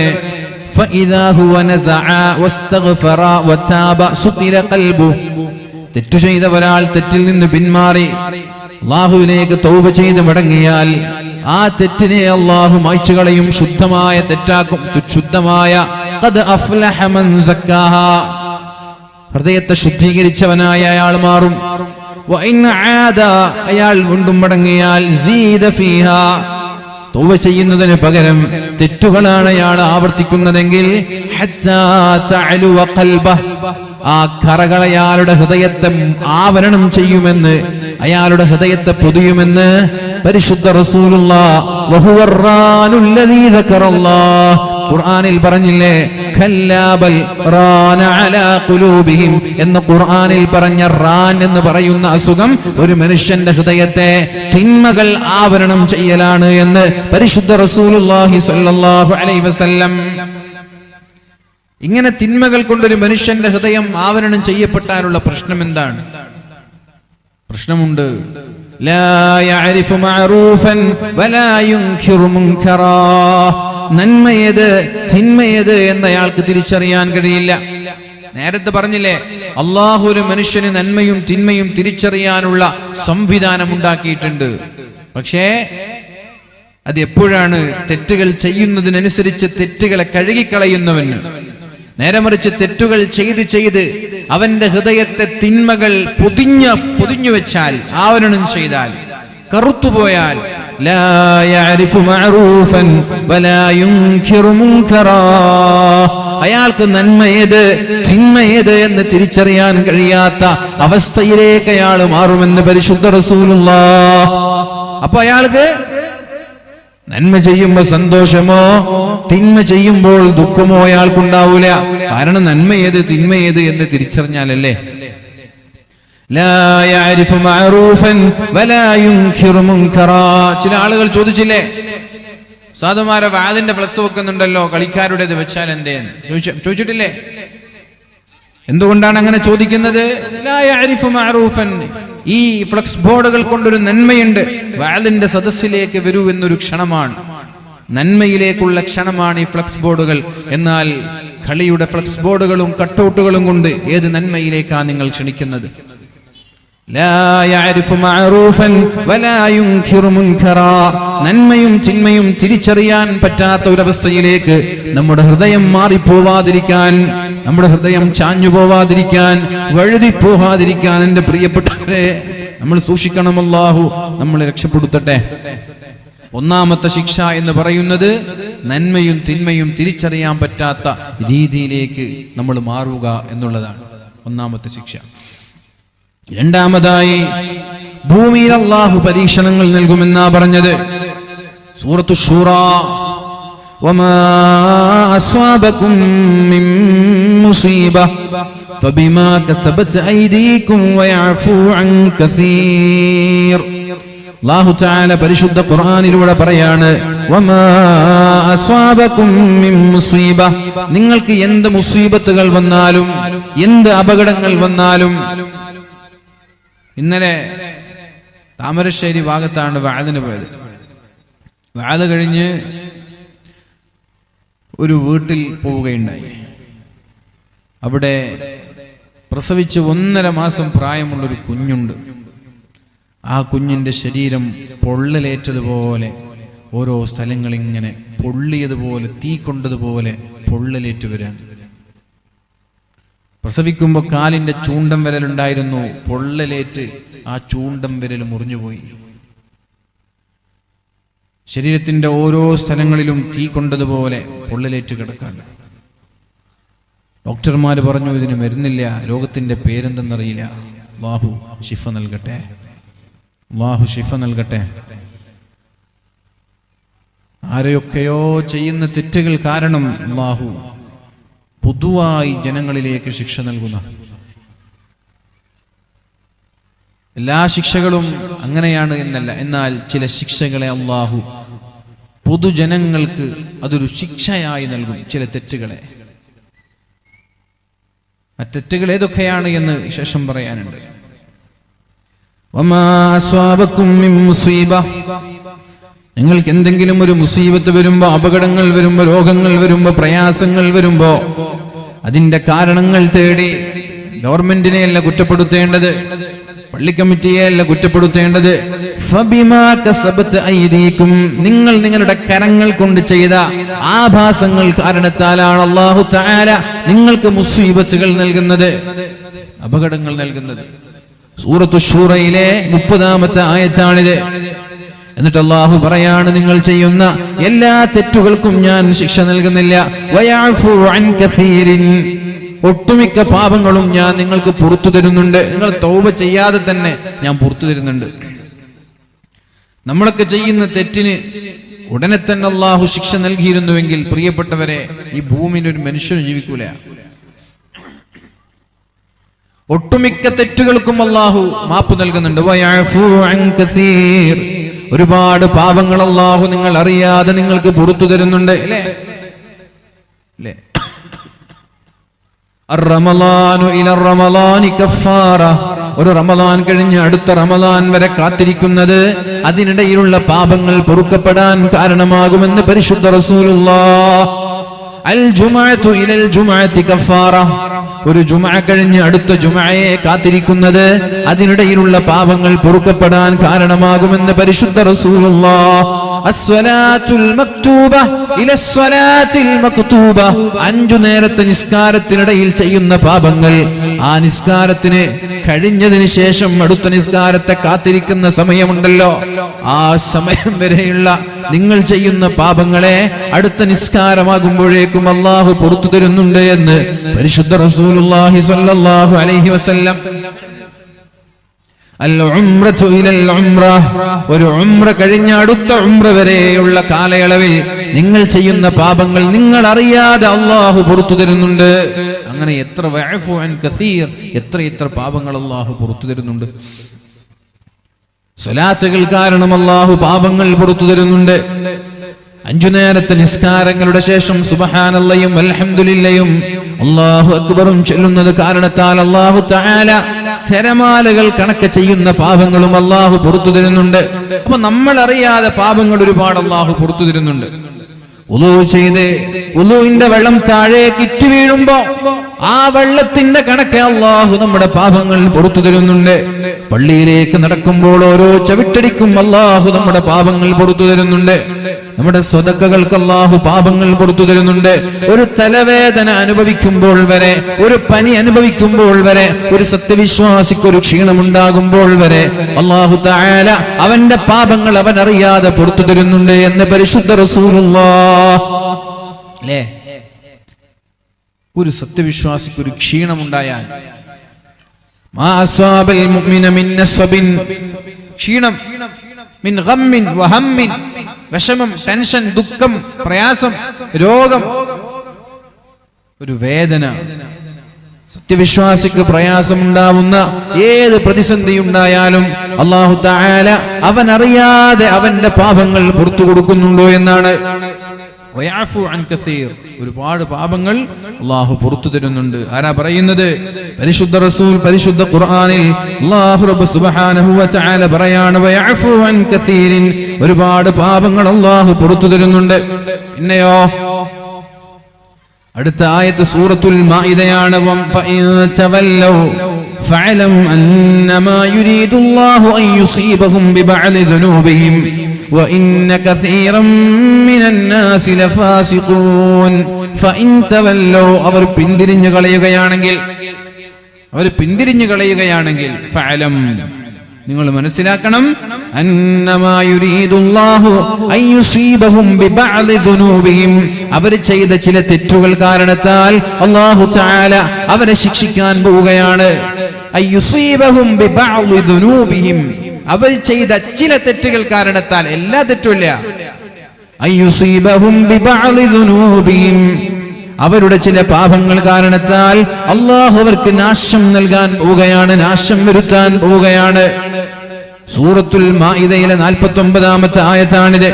ഇനി സൂറത്തുർ റൂമിലെ 41-ാമത്തെ ആയത്ത് ശ്രദ്ധിക്കണം. വഹറൽ ഫസാദു ഫിൽ ബർരി വൽ ബഹരി ബിമാ കസബത് ഐദിൻ നാസ്, ഭൂമിയിലും കരയിലും ഫിത്നയുണ്ടായത്, ഫസാദുണ്ടായത്. ലഹറൽ ഫസാദു ഫിൽ ബഹരി വൽ ബർരി വൽ ബഹർ, കടലിലും കരയിലും പ്രശ്നങ്ങൾ ഉണ്ടായത്, അപകടങ്ങൾ ഉണ്ടായത്, പ്രയാസങ്ങൾ ഉണ്ടായത്. ബിമാ കസബത് ഐദിൻ നാസ്, ഒരു മനുഷ്യൻ ചെയ്യുന്ന തെറ്റുകൾ കാരണത്താലാണ്. എന്തിനാണ് അല്ലാഹു പരീക്ഷണങ്ങൾ നൽകുന്നത്? ലിയുദീഖഹും ബഅദല്ലദീ അമിലൂ, അവർ ചെയ്തതിന്റെ അനന്തരഫലം അവർ അനുഭവിക്കാൻ വേണ്ടിയാണ്. കളിക്കാതെ നടന്നത്, പഠിക്കാതെ നടന്നു, കളിച്ച് നടന്നതിന്റെ പേരിൽ അയാൾ പരാജയപ്പെട്ടു. എന്തിനാണ് പരാജയപ്പെട്ടത്? അയാൾ സമയം പഠിക്കാൻ ഉപയോഗിക്കാതെ കളിച്ചു നടന്നതിന്റെ വേദന അനുഭവിക്കാനാണ്. 1 വർഷം വീണ്ടും അതേ ക്ലാസ്സിൽ ഇരിക്കാൻ പറഞ്ഞത്. കിഡ്നി രോഗിയായ ഒരു മനുഷ്യനോട് ഡോക്ടർ പറഞ്ഞു വെള്ളം കുടിക്കരുത്. അയാൾ ദാഹിച്ചപ്പോ വെള്ളം കുടിച്ചു. അയാൾ വീണ്ടും രോഗിയായി. പിറ്റേ ദിവസം വീണ്ടും ഡയാലിസിസ് ചെയ്യാൻ വേണ്ടി ഹോസ്പിറ്റലിൽ പോകണം. എന്തുകൊണ്ടാണ് അതുണ്ടായത്? വെള്ളം കുടിക്കരുത് എന്ന് പറഞ്ഞത് കേട്ടില്ല, വെള്ളം കുടിച്ചാൽ. അവര് ചെയ്യുന്ന പ്രവർത്തനങ്ങൾക്കുള്ള ശിക്ഷ അവർ അനുഭവിക്കാൻ വേണ്ടി. ഷുഗർ പേഷ്യന്റ് ഉണ്ട്, പഞ്ചസാര തിന്നരുത് എന്ന് പറഞ്ഞു, ഷുഗർ ഉൽപ്പന്നങ്ങളൊന്നും ഉപയോഗിക്കരുത് എന്ന് പറഞ്ഞു. പക്ഷേ ഈ മനുഷ്യനാണെങ്കിൽ ലഡു കാണുമ്പോൾ ഒഴിവാക്കാൻ പറ്റുന്നില്ല, ജ്യൂസ് കാണുമ്പോൾ ഒഴിവാക്കാൻ പറ്റുന്നില്ല, സോഫ്റ്റ് ഡ്രിങ്ക്സ് കാണുമ്പോൾ ഒഴിവാക്കാൻ പറ്റുന്നില്ല. മരിക്കുകയാണെങ്കിൽ മരിക്കട്ടെ എന്ന് പറഞ്ഞ അയാൾ നന്നായിട്ട് മധുരം തിന്നു, ഹലുവ തിന്നു, ലഡു തിന്നു. പെട്ടെന്ന് അയാൾ ഷുഗർ കൂടി ഡൗൺ ആയി നിർത്തി താഴെ വീണു. എന്തിനാണ് അള്ളാഹു ഷുഗർ ഡൗണായി അയാൾ വീഴാൻ കാരണം? തിന്നരുത് എന്ന് പറഞ്ഞിട്ടും അതനുസരിക്കാതെ അയാൾ തിന്നപ്പോ അതിന്റെ ശിക്ഷ അനുഭവിക്കാൻ അള്ളാഹു അയാളെ പ്രയാസപ്പെടുത്തി.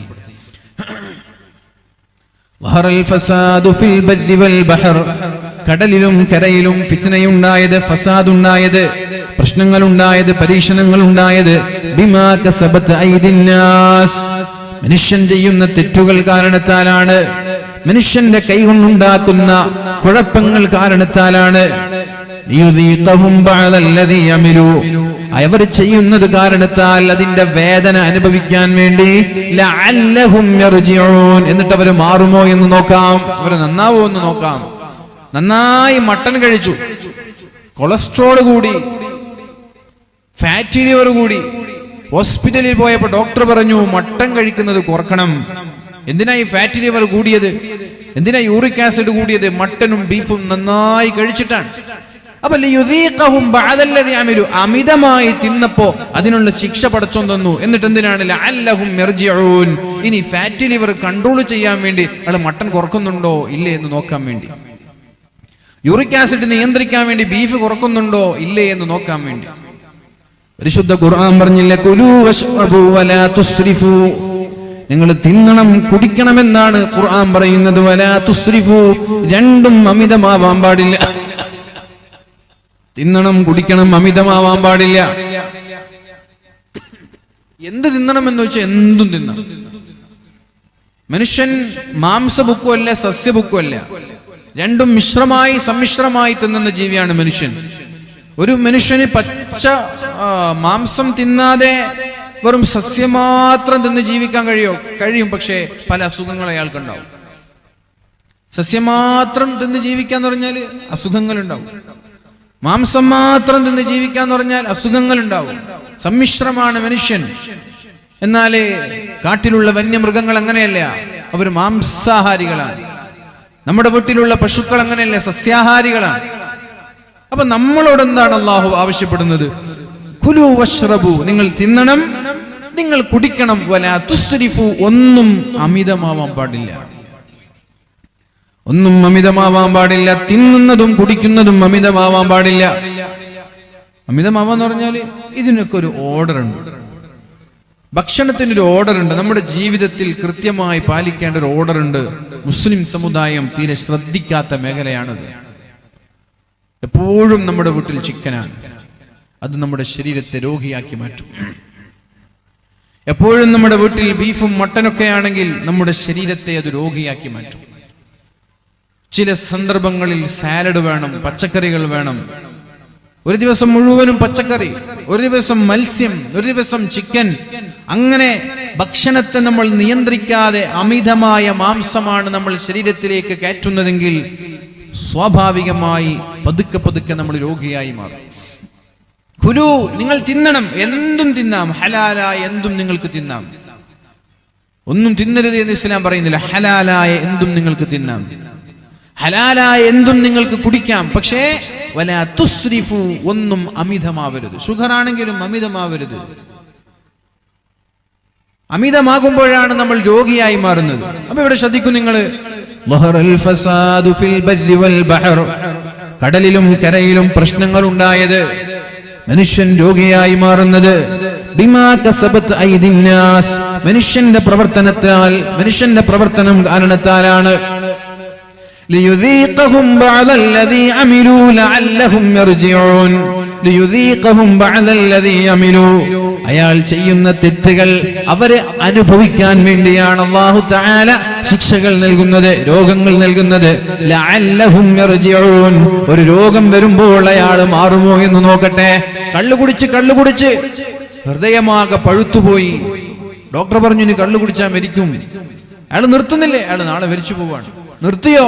ലഅല്ലഹും യർജിഊൻ, അയാൾ നിർത്തി പശ്ചാത്താപം ചെയ്ത് തിരിച്ചു വന്നാൽ അയാളുടെ ശരീരം പതുക്കെ പതുക്കെ റീകവറായി മാറും. എല്ലാ ശരീരത്തിന്റെ അസുഖങ്ങളും അങ്ങനെ തന്നെയാണ്. ഭക്ഷണ നിയന്ത്രണത്തിലൂടെ നമ്മുടെ അസുഖങ്ങളെ നമ്മൾക്ക് നിയന്ത്രിക്കാൻ കഴിയും, അസുഖങ്ങൾ പരിധി വിട്ടില്ലെങ്കിൽ. ഇപ്പൊ നമ്മൾ ടെസ്റ്റ് ചെയ്യാൻ പോയാൽ ശരീരത്തിന്റെ ബോഡി ഫിറ്റ്നസ് അല്ലെങ്കിൽ എന്താ പറയാ മൊത്തം ബോഡി ചെക്കപ്പ് ചെയ്യാൻ പോയാൽ നോർമൽ എന്ന് പറയുന്ന ഒരു കാറ്റഗറി ഇവിടെ ഉണ്ടാവും, ഹൈ എന്ന് പറയുന്ന ഒരു കാറ്റഗറി ഉണ്ടാവും.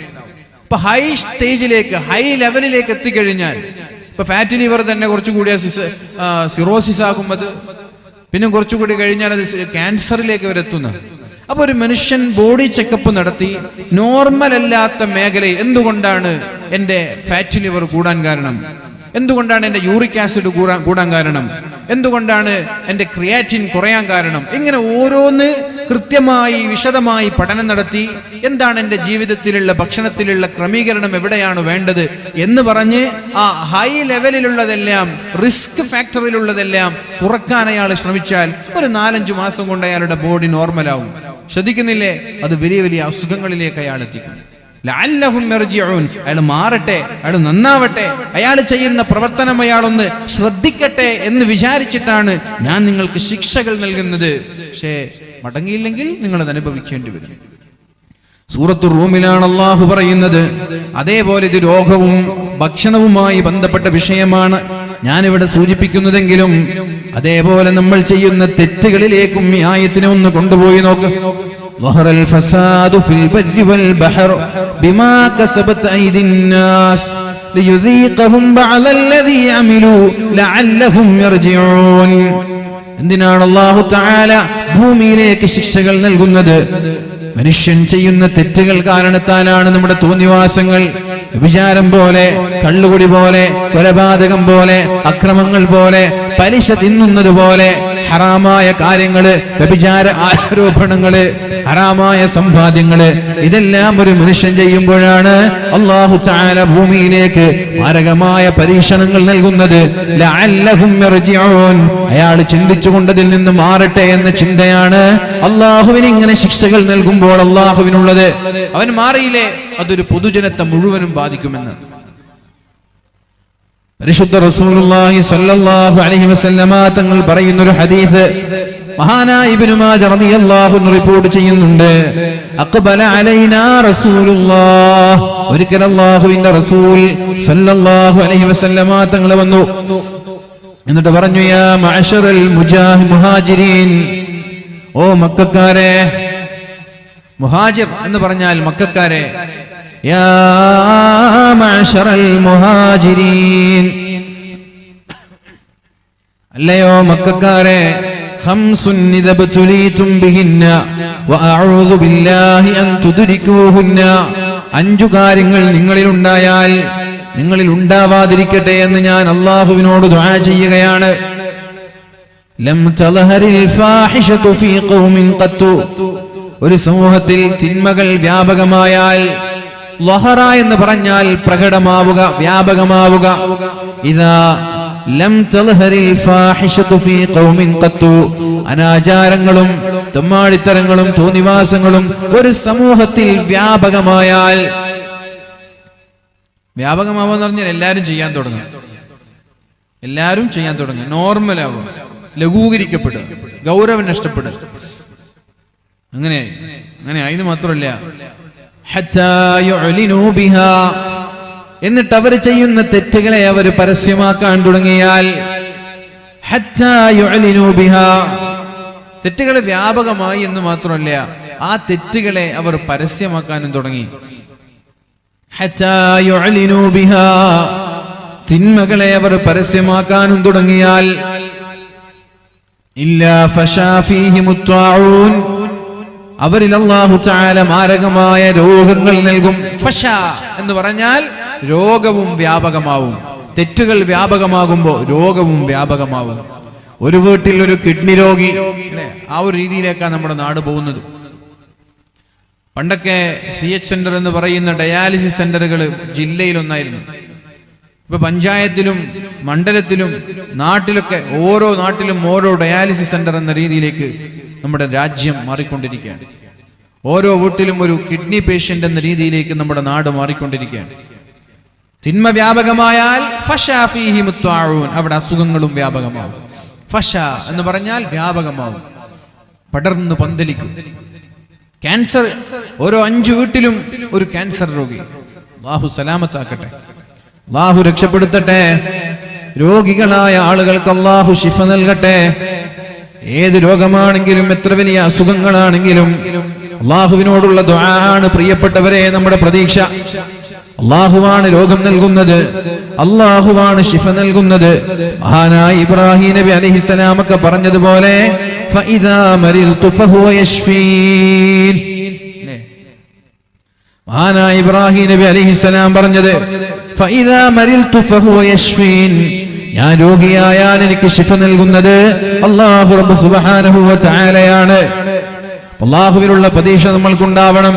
അല്ലാഹുവാണ് രോഗം നൽകുന്നത്, അല്ലാഹുവാണ് ശിഫ നൽകുന്നത്. ആ അല്ലാഹു ചോദിച്ചാൽ ശിഫ തരാത്ത അസുഖങ്ങളില്ല എന്ന ബോധം പ്രിയപ്പെട്ടവരെ നമ്മൾക്കുണ്ടാവണം. എത്ര വലിയ അസുഖങ്ങളാണെങ്കിലും ഡോക്ടർമാര് പോലും കൈയൊഴിഞ്ഞാലും അല്ലാഹു എനിക്ക് ശിഫ തരുമെന്നുള്ള പ്രതീക്ഷ നമ്മൾക്കുണ്ടാവണം. മഹാനായ അയ്യൂബ് നബി അലൈഹിസ്സലാം അല്ലാഹുവിനോട് ദുആ ചെയ്തത് ഓർമ്മയുണ്ടല്ലോ. വഅയ്യൂബ ഇദ് നാജാ റബ്ബഹു അന്നീ മസ്സനിയൽ-ളുർറു വഅൻത അർഹമുർ റഹീമീൻ. അല്ലാഹുവേ, നീ കാരുണ്യവാനാണല്ലോ, ഞാനാണെങ്കിൽ ഒരൽപ്പം പ്രയാസം അനുഭവിക്കുന്നുണ്ട്. അതുകൊണ്ട് ഫസ്തജബ്നാ ലഹു ഫകശഫ്നാ ബിഹി മിൻ ളുദ്ദിൻ വആതൈനാഹു അഹ്ലഹു വമിസ്ലഹും മഅഹും. അങ്ങനെ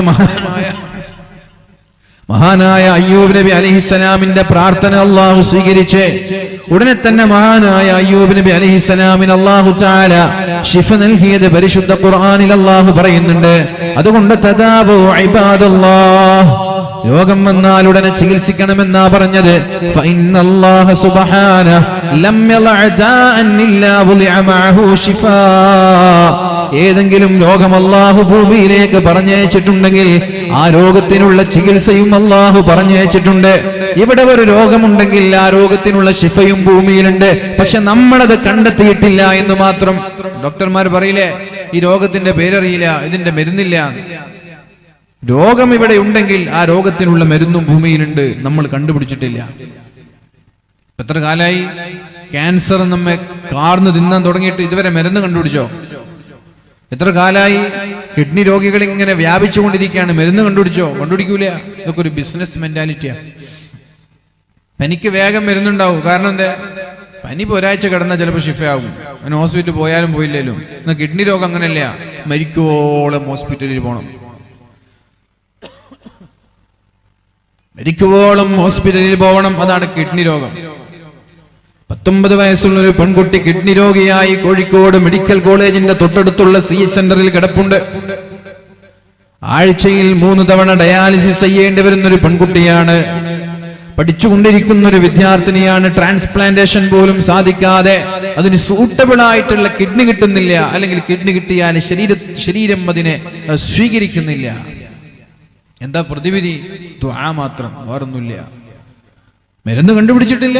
മരുന്ന് കണ്ടുപിടിച്ചാലേ പ്രിയപ്പെട്ടവരെ ആ കുട്ടിക്ക് ഹോസ്പിറ്റലിൽ നിന്ന്, ഡയാലിസിസ് സെന്ററിൽ നിന്ന് രോഗശമനം ലഭിച്ച ആരോഗ്യത്തോടെ വീട്ടിലേക്ക് തിരിച്ചു പോകണമെങ്കിൽ അതിനുള്ള മരുന്ന് കണ്ടുപിടിക്കണം. മരുന്ന് കണ്ടുപിടിക്കാത്ത കാലത്തോളം 90 വയസ്സുവരെ ജീവിച്ചാലും ദിവസവും ഡയാലിസിസ്, ആഴ്ചയിൽ 3 തവണ ഡയാലിസിസ് സെന്ററിൽ പോയി ശരീരത്തിന്റെ മുഴുവൻ രക്തവും മെഷീനിലേക്ക് മാറ്റി 4 മണിക്കൂറോളം നീണ്ടു നിൽക്കുന്ന ഒരു പ്രവർത്തനം കാരണം ശരീരത്തിന്റെ രക്തം ശുദ്ധീകരിച്ച് തിരിച്ച് ശരീരത്തിലേക്ക് തന്നെ തിരിച്ചു കയറ്റണം. 4 മണിക്കൂറാണ് ഇതിന് വേണ്ടത്. ആഴ്ചയിൽ 3 തവണ പോകണം ഡയാലിസിസ് സെന്ററിൽ. 90 വയസ്സുവരെ ഒരാൾ 100 വയസ്സുവരെ ജീവിച്ചാൽ 100 വയസ്സുവരെ പോകണം. കാരണം എന്തേ? കിഡ്നി രോഗികൾക്ക് മരുന്ന് കണ്ടുപിടിച്ചിട്ടില്ല. കിഡ്നി മാറ്റിവെക്കുക എന്നുള്ളതല്ലാതെ വേറൊരു ഓപ്ഷൻ ഇല്ല. കുറ്റിപ്പുറം ഭാഗത്തൊരു വഅദിന് പോയപ്പോ അവിടെയുണ്ട് ഒരാള്, മഹാനായ അത്തിപ്പറ്റ ഉസ്താദിന്റെ വളരെ അടുത്ത ഒരാള്. അയാള് കിഡ്നി പേഷ്യന്റ് ആണ്. കിഡ്നി മാറ്റിവെക്കാൻ ഡോക്ടർമാര് പറഞ്ഞു, അനുയോജ്യമായ കിഡ്നി കിട്ടുന്നില്ല. അങ്ങനെയാണ് ഹോസ്പിറ്റലിൽ പോയി സ്വന്തം ഭാര്യ തന്റെ കിഡ്നി നൽകാൻ തയ്യാറായി. പക്ഷേ ആ കിഡ്നി ഇയാളുടെ ശരീരത്തിലേക്ക് മാച്ചാവുന്നില്ല, യോജിക്കുന്നില്ല. എന്താ ചെയ്യാ? ഭാര്യയോട് ചോദിച്ചു. ഡോക്ടർ ചോദിച്ചു, നിങ്ങളുടെ കിഡ്നി ഏറ്റവും സ്യൂട്ടബിൾ ആയ ഒരു കുട്ടി ഇവിടെയുണ്ട്, ആ കുട്ടിക്ക് കൊടുത്തോട്ടെ. നിങ്ങളുടെ ഭർത്താവിന് നിങ്ങളുടെ കിഡ്നി മാച്ച് ആവുന്നില്ല, എന്നാൽ നിങ്ങൾ ഏതായാലും ഓപ്പറേഷൻ ചെയ്ത് കിഡ്നി കൊടുക്കാൻ തയ്യാറായതല്ലേ. ഇതേ ഹോസ്പിറ്റലിൽ ഒരു കുട്ടിയുണ്ട്, കിഡ്നി മാറ്റിവെക്കാമെന്നൊരു കുട്ടി. ആ കുട്ടിക്ക് നിങ്ങളുടെ കിഡ്നിയുമായി നല്ല ചേർച്ചയുണ്ട്, അത് മാറ്റിവെച്ചോട്ടെ. പെണ്ണുങ്ങൾ പറഞ്ഞു, ഏതായാലും കിഡ്നി മാറ്റിവെക്കാൻ ഞാൻ തീരുമാനിച്ചതല്ലേ, കുഴപ്പമില്ല, എന്റെ കിഡ്നി ആ കുട്ടിക്ക് വെച്ചോളൂ. ഭർത്താവിടെ കിഡ്നിക്ക് വേണ്ടി കാത്തിരിക്കാൻ. അങ്ങനെ ഡോക്ടർമാർ ആ കുട്ടിയുടെ കുടുംബത്തെ ബന്ധപ്പെട്ടു. ഈ ഭാര്യയുടെ കിഡ്നി ഈ പിഞ്ചു പൈതലിനെ കുഞ്ഞിന് വെക്കാമെന്ന് തീരുമാനിച്ചു. അങ്ങനെയാണ് ആ കുഞ്ഞിന്റെ കുടുംബത്തിൽ ഈ ഭർത്താവിന് സ്യൂട്ടബിളായ അനുയോജ്യമായ കിഡ്നി എവിടെയെങ്കിലും ഉണ്ടോ എന്ന് അന്വേഷിച്ചത്. അങ്ങനെയാണ് ആ കുട്ടിയുടെ മാതാവിന്റെ കിഡ്നി ഈ പെണ്ണിന്റെ ഭർത്താവിന്റെ കിഡ്നിയുമായി ചേർന്ന് വരുന്നത്. ഉടനെ തന്നെ 4 ഓപ്പറേഷനാണ് ഒരേ സമയം ആ ഹോസ്പിറ്റലിൽ നടന്നത്. 4 ഓപ്പറേഷൻ, 4 സർജറി. ഭാര്യയുടെ കിഡ്നി എടുക്കുന്നു, കുട്ടിയുടെ ഹൃദയം കീറുന്നു, എന്നിട്ട് അവിടെ വെക്കുന്നു. ആ കുട്ടിയുടെ ഉമ്മയുടെ കിഡ്നി എടുക്കുന്നു, ഈ ഭാര്യയുടെ, ഈ പെണ്ണിന്റെ ഭർത്താവിന്റെ കിഡ്നി മാറ്റിവെക്കുന്നു. ഒരു സമയത്ത് 4 സർജറി ഒരേ സമയം ആ ഹോസ്പിറ്റലിൽ നടന്നു.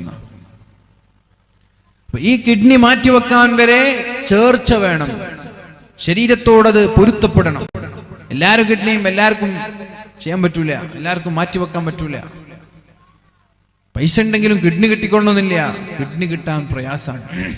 അല്ലാഹു എല്ലാവരും രക്ഷപ്പെടുത്തട്ടെ. അല്ലാഹുവേ, ഇതുപോലെയുള്ള അസുഖങ്ങൾ നൽകി നീ ഞങ്ങളെ പരീക്ഷിക്കല്ല റബ്ബേ.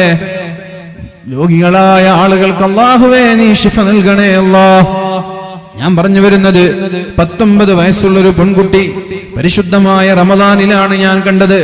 ആഴ്ചയിൽ 3 തവണ CH സെന്ററിൽ വന്നിട്ട് 4 മണിക്കൂർ നേരം കിടന്നിട്ട് തന്റെ ശരീരത്തിന്റെ ബാഡായ രക്തങ്ങളെല്ലാം, ഒരു കിഡ്നിയുടെ പ്രവർത്തനം എന്ന് പറയുന്നത് ശരീരത്തിന്റെ രക്തം ശുദ്ധീകരിക്കലാണ്. നമ്മുടെ കിഡ്നിയുടെ പണി എന്താണ്? ശരീരത്തിന്റെ രക്തം ശുദ്ധീകരിക്കലാണ്. അപ്പൊ കിഡ്നി കേടായാൽ പിന്നെ രക്തം ശുദ്ധീകരിക്കാൻ കഴിയില്ല. രക്തം ശുദ്ധീകരിക്കാൻ പറ്റുന്നില്ലെങ്കിൽ നമ്മൾ അസുഖബാധിതരായി മരിച്ചു പോകും. അപ്പൊ ഈ കിഡ്നിയുടെ പണിയാണ് മെഷീൻ ചെയ്യുന്നത്. അപ്പൊ നമ്മുടെ രക്തം മെഷീൻ വലിച്ചെടുക്കുന്നു, കിഡ്നിയുടെ പണി ഡയാലിസിസ് മെഷീൻ ചെയ്യുന്നു. 4 മണിക്കൂർ നീണ്ട പ്രോസസ്. അതിങ്ങനെ ശുദ്ധീകരിച്ച് തിരിച്ച് നമ്മുടെ ശരീരത്തിലേക്ക് കയറ്റുന്നു. 3 ദിവസമാകുമ്പോൾ വീണ്ടും ശരീരത്തിന്റെ രക്തം ബാഡാവുന്നു. കാരണം കിഡ്നി ചെയ്യുന്ന പണി ചെയ്യുന്നില്ല, കിഡ്നി സ്റ്റക്കായിരിക്കാൻ, കിഡ്നിക്ക് വർക്ക് ചെയ്യാൻ പറ്റുന്നില്ല. നമ്മുടെ വണ്ടിയുടെ എഞ്ചിൻ കേടായാൽ വണ്ടി നിൽക്കുന്നത് പോലെ മനുഷ്യന്റെ എഞ്ചിനാണ് കിഡ്നി എന്ന് പറയുന്നത്. അത് സ്റ്റക്കായി പോയാൽ മനുഷ്യൻ നിശ്ചലമാവും. ഇപ്പൊ ഒരു ചെലവില്ലാതെയാണ് നമ്മുടെ രക്തത്തെ പ്യൂരിഫൈ ചെയ്യുന്നത്.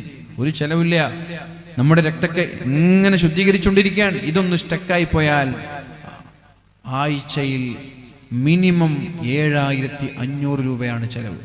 ആഴ്ചയിൽ 7500 രൂപ ചെലവ്. അത് മാത്രമല്ല, 2 ദിവസത്തിൽ 1 ലിറ്റർ വെള്ളമല്ലാതെ കുടിക്കാൻ കഴിയില്ല. 2 ദിവസത്തിൽ 1 ലിറ്റർ വെള്ളം. 1 ലിറ്റർ വെള്ളം എന്ന് പറയുമ്പോൾ അതിൽ ചായ പെട്ടു, അതിൽ ജ്യൂസ് പെട്ടു, അതിൽ ഭക്ഷണത്തിന്റെ കൂടെ ഉപയോഗിക്കുന്ന കറി അടക്കം പെട്ടു. 1 ലിറ്റർ വെള്ളം എന്ന് പറയുന്നത് മനുഷ്യന്റെ അവസ്ഥയാണ്. നിസ്സഹായരാണ് നമ്മൾ, വെരി വീക്കാണ്, ബലഹീനരാണ്. നമ്മൾക്ക് നമ്മളെ മനസ്സിലാക്കാൻ ഇതുവരെ കഴിഞ്ഞിട്ടില്ല. കോവിഡ് വന്നപ്പോഴാണ് ഓക്സിജന്റെ വാല്യൂ നമ്മൾ തിരിച്ചറിഞ്ഞത്. 1 രൂപയില്ലാതെയാണ് ഈ ശ്വാസം നമ്മളിങ്ങനെ വലിച്ചുകൊണ്ടിരിക്കുന്നത്, 1 രൂപയില്ലാതെ. കോവിഡ് വന്നപ്പോ ലക്ഷങ്ങളാണ് ഹോസ്പിറ്റലിൽ വെറും ഓക്സിജന് വേണ്ടി നമ്മൾ ചെലവഴിച്ചത്. എത്ര നിസ്സഹായരാണ്, എത്ര ബലഹീനരാണ്.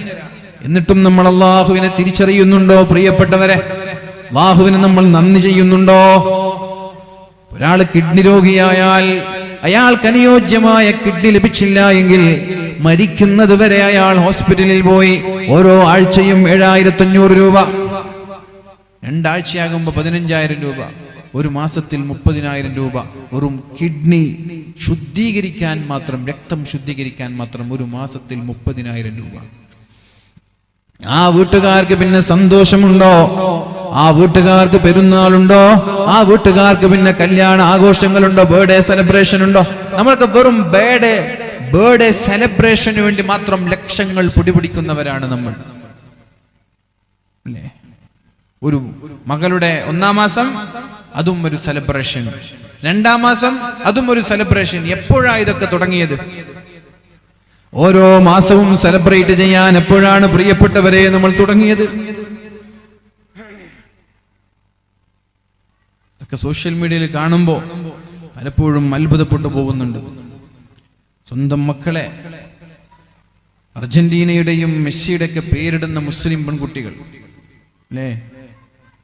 ചാനലുകാരെ വീട്ടിലേക്ക് വിളിച്ചു കൊണ്ടുവന്ന് ഫിഫയും മെസ്സിയൊക്കെ നമ്മുടെ മുസ്ലിം പെൺകുട്ടികൾ നമ്മുടെ മക്കൾക്ക് പേരിടുന്ന കാലാണ്. എന്ത് കിട്ടിയാലും ശ്രദ്ധ വേണം, അത്രയേ ഉള്ളൂ. പബ്ലിസിറ്റി വേണം, ഒരു മടിയുമില്ലാതെ. പണ്ടൊക്കെ ഒരു കുട്ടി പ്രസവിച്ചു കഴിഞ്ഞാൽ മറ്റുള്ള ആളുകളുടെ മുമ്പിൽ മറച്ചു വച്ച് നടന്നിരുന്ന ഉമ്മമാർ ഇന്ന് ചാനലുകാരെ വീട്ടിലേക്ക് വിളിക്കാൻ. എന്തിന്?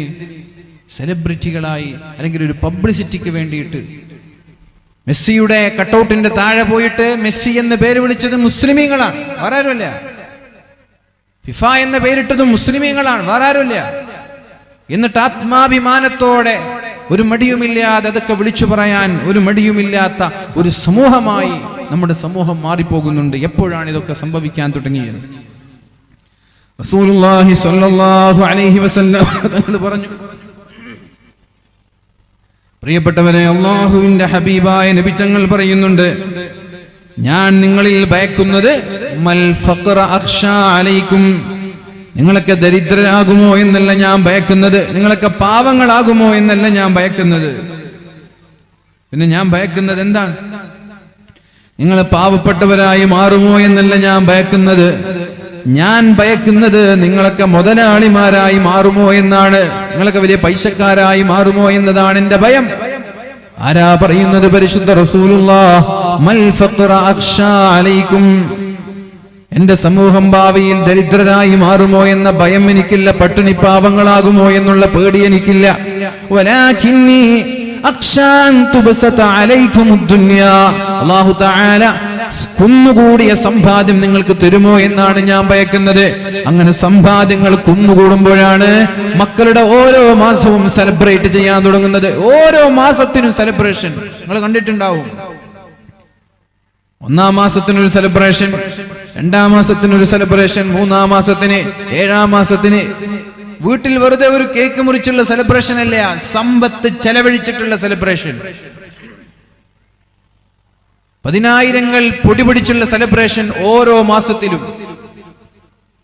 സോഷ്യൽ മീഡിയയിൽ പബ്ലിസിറ്റി കിട്ടാനും വ്യൂവേഴ്സ് ഉണ്ടാവാനും ചാനലുകൾ സബ്സ്ക്രൈബ് ചെയ്യാനും പേജുകൾ ഫോളോ ചെയ്യാനും വേണ്ടി ഈ തോന്നിവാസങ്ങൾ നിരന്തരമായി ആവർത്തിക്കുന്നു. എന്തുകൊണ്ടാണത്? അല്ലാഹുവിന്റെ ഹബീബായ നബി തങ്ങൾ പറഞ്ഞു, നിങ്ങൾക്ക് സമ്പത്ത് കുന്നുകൂടുമോ എന്നാണ് ഞാൻ ഭയക്കുന്നത്. മറന്നല്ല, സമ്പത്ത് കുന്നുകൂടുമോ എന്നാണ് ഞാൻ ഭയക്കുന്നത്. അങ്ങനെ സമ്പത്ത് കുന്നുകൂടിയാലോ ഫതനാഫസുഹാ കമാ തനാഫസുഹാ, നിങ്ങൾക്ക് മുമ്പ് കഴിഞ്ഞു പോയ ആളുകൾ സമ്പത്തിന് വേണ്ടി മത്സരിച്ചതുപോലെ എന്റെ സമുദായവും സമ്പത്തിന് വേണ്ടി മത്സരിക്കുമോ, ദുനിയാവിന് വേണ്ടി മത്സരിക്കുമോ എന്നാണ് ഞാൻ ഭയക്കുന്നത് എന്ന് പരിശുദ്ധ റസൂലുള്ളാഹ്. നിങ്ങൾക്ക് മുമ്പ് കഴിഞ്ഞു പോയ ആളുകൾ ദുനിയാവിന് വേണ്ടി മത്സരിച്ചതുപോലെ എന്റെ സമുദായവും ദുനിയാവിന് വേണ്ടി മത്സരിക്കുമോ എന്നാണ് ഞാൻ ഭയപ്പെടുന്നത്. മത്സരിച്ചില്ലേ? നെയ്മറിന്റെ കട്ടൗട്ടാണോ വലുത്, മെസ്സിയുടെ കട്ടൗട്ടാണോ വലുത്? നമ്മുടെ ചെറുപ്പക്കാരൻ മത്സരിച്ചു കഴിഞ്ഞു. ഞങ്ങളുടെ ക്രിസ്ത്യാനോയുടെ അടുത്ത് നിങ്ങളുടെ ഒരു കട്ടൗട്ടും എത്തൂല എന്ന് പറഞ്ഞ് 200 അടിയോളമുള്ള വലിയൊരു കട്ടൗട്ട് ബാക്കിയുള്ള ഫാൻസും വെച്ചു. മത്സരം തന്നെ, മത്സരം തീർന്നിട്ടില്ല. കരയിൽ നിന്ന് കടലിലേക്ക് എത്തി മെസ്സിയുടെ കട്ടൗട്ട്. ലക്ഷദ്വീപിലെ പവിഴപ്പുറ്റുള്ള കടലിന്റെ ആഴിയിലേക്ക് മെസ്സിയുടെ കട്ടൗട്ട് കൊണ്ടുപോയി ഫാൻസുകാർ. നിങ്ങൾക്ക് മുമ്പുള്ളവർ ദുനിയാവിന് വേണ്ടി മത്സരിച്ചതുപോലെ നിങ്ങളും മത്സരിക്കുമോ എന്നാണ് ഞാൻ ഭയപ്പെടുന്നത്. ബർത്ത്ഡേ സെലിബ്രേഷനൊക്കെ പൊങ്ങച്ചമായി മാറി. അതൊക്കെ തെറ്റെന്ന് ഞാൻ പറയുന്നില്ല. നിങ്ങളുടെ മക്കളുടെ ബർത്ത്ഡേകൾ ഭക്ഷണം കൊടുത്ത്, മധുര പലഹാരം കൊടുത്ത്, പ്രാർത്ഥന നടത്തി മക്കളുടെ ഭാവിക്ക് വേണ്ടി പ്രാർത്ഥിക്കുന്നതൊന്നും ഒരു തെറ്റ് എന്ന് ഞാൻ പറയുന്നില്ല. പക്ഷേ അവിടെ കാണുന്നത് മുഴുവനും പൊങ്ങച്ചമാണ്. അവിടെ കാണുന്നത് മുഴുവനും അഹങ്കാരവും പൊങ്ങച്ചവും താൻപൊരിമയും അതേപോലെ തന്നെ സമ്പത്ത് കൊണ്ടുള്ള അഹങ്കാരവും ഒക്കെയാണ്. ഫോട്ടോഷൂട്ടുകൾ. എന്തിനാണ് ഈ ഫോട്ടോഷൂട്ടുകൾ? നാട് നീളെ കാണാൻ വേണ്ടി. ഞാൻ ഇങ്ങനെയൊക്കെ ആക്കി, ഞാൻ ഇങ്ങനെയൊക്കെ ചെയ്തു എന്നൊക്കെ പറഞ്ഞ് നാട് നീളെ കാണിക്കാൻ വേണ്ടിയിട്ടുള്ള ഫോട്ടോഷൂട്ടുകൾ. അപ്പൊ ഫതനാഫസുഹാ കമാ തനാഫസുഹാ, നിങ്ങൾക്ക് മുമ്പ് കഴിഞ്ഞു പോയവർ ദുനിയാവിന് വേണ്ടി മത്സരിച്ചതുപോലെ നിങ്ങളും ദുനിയാവിന് വേണ്ടി മത്സരിക്കുമോ എന്നാണ് എനിക്ക് ഭയമെന്ന് പരിശുദ്ധ റസൂലുള്ളാഹ്. നമ്മളെക്കാളും മുമ്പുള്ള മഹാന്മാരായ സ്വഹാബാക്കൾ മത്സരിച്ചിരുന്നു ദീനിന് വേണ്ടി, സ്വർഗത്തിന് വേണ്ടി, ആഖിറത്തിന് വേണ്ടി അവർ മത്സരിച്ചിരുന്നു. പ്രിയപ്പെട്ടവരെ, മഹാനായ അബ്ദുല്ലാഹ് ഇബ്നു ജഹ്ഷ് റളിയല്ലാഹു അൻഹു, അതേപോലെ മഹാനായ സഅദ് ഇബ്നു അബീ വഖാസ് റളിയല്ലാഹു അൻഹു, രണ്ടുപേരും അല്ലാഹുവിനോട് ദുആ ചെയ്യാൻ വേണ്ടി മാറിയിരിക്കുകയാണ്. നാളെയാണ് ഉഹുദിന്റെ രണാങ്കണം. നാളെയാണ് ഉഹദ് യുദ്ധം നടക്കാൻ പോകുന്നത്. ബദ്ർ യുദ്ധത്തിലേറ്റ പരാജയത്തിന്റെ പ്രതികാരം വീട്ടാൻ വേണ്ടി 10,000-കണക്കിന് ആളുകളുമായി അള്ളാഹുവിന്റെ ഹബീബിനോട് പകരം വീട്ടാൻ, പ്രതികാരം വീട്ടാൻ അബൂ സുഫിയാന്റെ നേതൃത്വത്തിൽ പരിശുദ്ധ റസൂലുള്ളാഹി സ്വല്ലല്ലാഹു അലൈഹി വസല്ലമ തങ്ങളെ ലക്ഷ്യം വെച്ച് മദീനയുടെ കൊച്ചു മലയായിരുന്ന ഉഹുദ് ലക്ഷ്യം വെച്ചുകൊണ്ട് ശത്രുക്കൾ നീങ്ങി വരികയാണ്. ശത്രുക്കൾ മുന്നോട്ട് വരികയാണ്. ആ സമയത്താണ് രാത്രിയായപ്പോൾ മഹാനായ അബ്ദുല്ലാഹ് ഇബ്നു ജഹ്ഷ് റളിയല്ലാഹു അൻഹു, അതേപോലെ സഅദ് ഇബ്നു അബീ വഖാസ് റളിയല്ലാഹു അൻഹു രണ്ടുപേരും മാറി നിന്ന് ദുആ ചെയ്യാൻ തുടങ്ങിയത്. അതിലൊരാൾ പറഞ്ഞു, ഞാൻ അല്ലാഹുവിനോട് ദുആ ചെയ്യുമ്പോ നീ ആമീൻ എന്ന് പറയണം, നീ ദുആ ചെയ്യുമ്പോ ഞാൻ ആമീൻ എന്ന് പറയാം. അങ്ങനെ ദുആ ചെയ്യുമ്പോ ദുആക്ക് ഉത്തരമുണ്ടെന്ന. വീട്ടിലെത്തിയാല് ഭർത്താവ് ദുആ ചെയ്യുമ്പോ ഭാര്യ ആമീൻ എന്ന് പറയണം, ഭാര്യ ദുആ ചെയ്യുമ്പോ ഭർത്താവ് ആമീൻ എന്ന് പറയണം. ആരുടെ ദുആയിനാണ് അല്ലാഹു ഇജാബത്ത് നൽകുക എന്നറിയില്ല. അങ്ങനെയുള്ള ദുആഇന് ഉത്തരമുണ്ട് എന്നാണ്. അതുകൊണ്ടാണ് നമ്മുടെ പള്ളികളിലൊക്കെ നിസ്കാരം കഴിഞ്ഞാൽ കൂട്ടമായൊരു പ്രാർത്ഥന നടക്കുന്നത്. ഒറ്റയ്ക്ക് ദുആ ചെയ്താൽ മതി. 5 നേരത്തെ നിസ്കാര ശേഷം ദുആഇന് ഇജാബത്തുണ്ട് എന്ന് പരിശുദ്ധ റസൂലുള്ളാഹ്. ദുബുറ കുല്ലി സ്വലാത്തിൻ മക്തൂബ, 5 നേരത്തെ നിസ്കാര ശേഷം എന്ത് ദുആ ചെയ്താലും അല്ലാഹു ദുആഇന് ഉത്തരം നൽകുമെന്ന് പരിശുദ്ധ റസൂലുള്ളാഹ്. അത് ഒറ്റയ്ക്ക് ദുആ ചെയ്താൽ മതി. പക്ഷെ കൂട്ടമായി ദുആ ചെയ്യുമ്പോൾ ഉത്തരം കിട്ടാനുള്ള സാധ്യത കൂടുതലാണ്. ഒരാൾ ആ ദുആ ചെയ്യുന്നു, മറ്റൊരാൾ ആമീൻ എന്ന് പറയുമ്പോൾ ഉത്തരം ലഭിക്കാനുള്ള സാധ്യത കൂടുതലാണ്. അതാണ് ഈ സംഭവത്തിൽ നിന്ന് നമ്മൾക്ക് മനസ്സിലാവുന്നത്. മഹാനായ അബ്ദുല്ലാഹ് ഇബ്നു ജഹ്ഷ് റളിയല്ലാഹു അൻഹു, അതേപോലെ സഅദ് ഇബ്നു അബീ വഖാസ് റളിയല്ലാഹു അൻഹു രണ്ടുപേരും പറഞ്ഞു, നമ്മൾക്ക് പരസ്പരം ദുആ ചെയ്യാം, അങ്ങോട്ടും ഇങ്ങോട്ടും മാറി മാറി ആമീൻ എന്ന് പറയാം. അങ്ങനെ സഅദ് ഇബ്നു അബീ വഖാസ് എന്നവർ ദുആ ചെയ്തു. എന്താണ് ദുആ? അല്ലാഹുവേ, നാളെ ഉഹുദ് യുദ്ധം വരാൻ പോവാണ്. അല്ലാഹുവേ, നാളെ ഉഹുദ് യുദ്ധം നടക്കാൻ പോവുകയാണ്. നാളെ രണാങ്കണത്തിലേക്ക് ഉരുപിടിച്ച വാളുമായി ഞാൻ കടന്നു ചെല്ലുമ്പോ ശത്രുക്കളിൽ ഏറ്റവും ശക്തനായ ധീരനായ യോദ്ധാവിനെ നീ എനിക്ക് നൽകണേ അല്ലാഹ്. ഏറ്റവും ധീരനെ എനിക്ക് തരണം. ഏതെങ്കിലും ഒരു ചാവാലി പശുവിനെ പോലെ വാളുപോലും പൊക്കാൻ കഴിയാത്ത ഒരു സാധുവിനെയല്ല, ധീരനായ യോദ്ധാവിനെ എനിക്ക് തരണം യുദ്ധം ചെയ്യാൻ.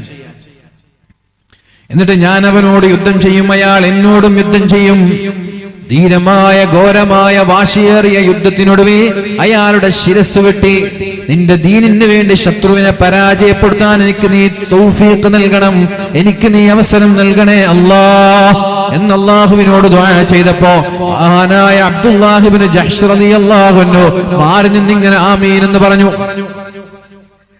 രണ്ടാമത്തെ ഊഴം മഹാനായ അബ്ദുല്ലാഹ് ഇബ്നു ജഹ്ശ് തങ്ങളുടേതാണ്. അങ്ങനെ അദ്ദേഹം ദുആ ചെയ്യാൻ തുടങ്ങി. എന്താണ് ദുആ എന്നറിയോ? അല്ലാഹുമ്മ ർസുഖ്നി ഗദൻ റജുലൻ ശദീദൻ ബഅസുഹു ശദീദൻ ഹർദുഹു. അല്ലാഹുവേ ഏറ്റവും ധീരനായ ശക്തനായ ഏറ്റവും വലിയ യോദ്ധാവിനെ എനിക്ക് നീ ശത്രുവായി പോരാടാൻ എന്റെ മുന്നിലേക്ക് കൊണ്ടുവരണം അല്ലാഹ്. അയാളോട് ഞാൻ യുദ്ധം ചെയ്യും, അയാൾ തിരിച്ച് എന്നോടും യുദ്ധം ചെയ്യും. എന്നിട്ട് അയാൾ എന്നെ വെട്ടിക്കളയും, അയാൾ എന്നെ കൊന്നുകളയും. ഏറ്റവും ധീരനായ യോദ്ധാവ്, അയാളോട് എനിക്ക് പടവെട്ടണം, അയാളോട് എനിക്ക് പോരാടണം. ധീരമായ പോരാട്ടത്തിനൊടുവിൽ അയാൾ എന്നെ വെട്ടണം, ഞാൻ അങ്ങനെ പിടഞ്ഞു വീണ് രക്തസാക്ഷിയാവണം. മതിയോ? പോരാ. അങ്ങനെ പിടഞ്ഞു വീണ ശിരസറ്റ് നിലത്തേക്ക് വീണ എന്റെ ശരീരത്തിലേക്ക് ചാടി വന്നിട്ട് എന്റെ ചെവി മുറിച്ചു മാറ്റണം അല്ലാഹ്, എന്റെ മൂക്ക് മുറിച്ചു മാറ്റണം അല്ലാഹ്. എന്റെ ശത്രു എന്റെ ചെവിയും എന്റെ മൂക്കും മുറിച്ചു മാറ്റണം. എന്നിട്ടോ അങ്ങനെ യുദ്ധമെല്ലാം കഴിഞ്ഞ് ആളുകളെല്ലാം തിരിച്ചുപോയി. എന്നെ മറമാടി ഞാൻ നിന്റെ സന്നിധിയിലേക്ക് കടന്നു വരുമ്പോൾ, ഞാൻ നിന്റെ മുന്നിലേക്ക് വരുമ്പോൾ നീ പറയണം, യാ അബ്ദുല്ലാഹ് യാ അബ്ദുല്ലാഹ് ഫീമ ജുദിഅ അൻഫുക വ ഉദ്നാക്. എങ്ങനെയാണ് അബ്ദുല്ലാഹ് നിന്റെ ചെവി മുറിച്ചു മാറ്റപ്പെട്ടത്, നിന്റെ മൂക്ക് മുറിച്ചു മാറ്റപ്പെട്ടത്?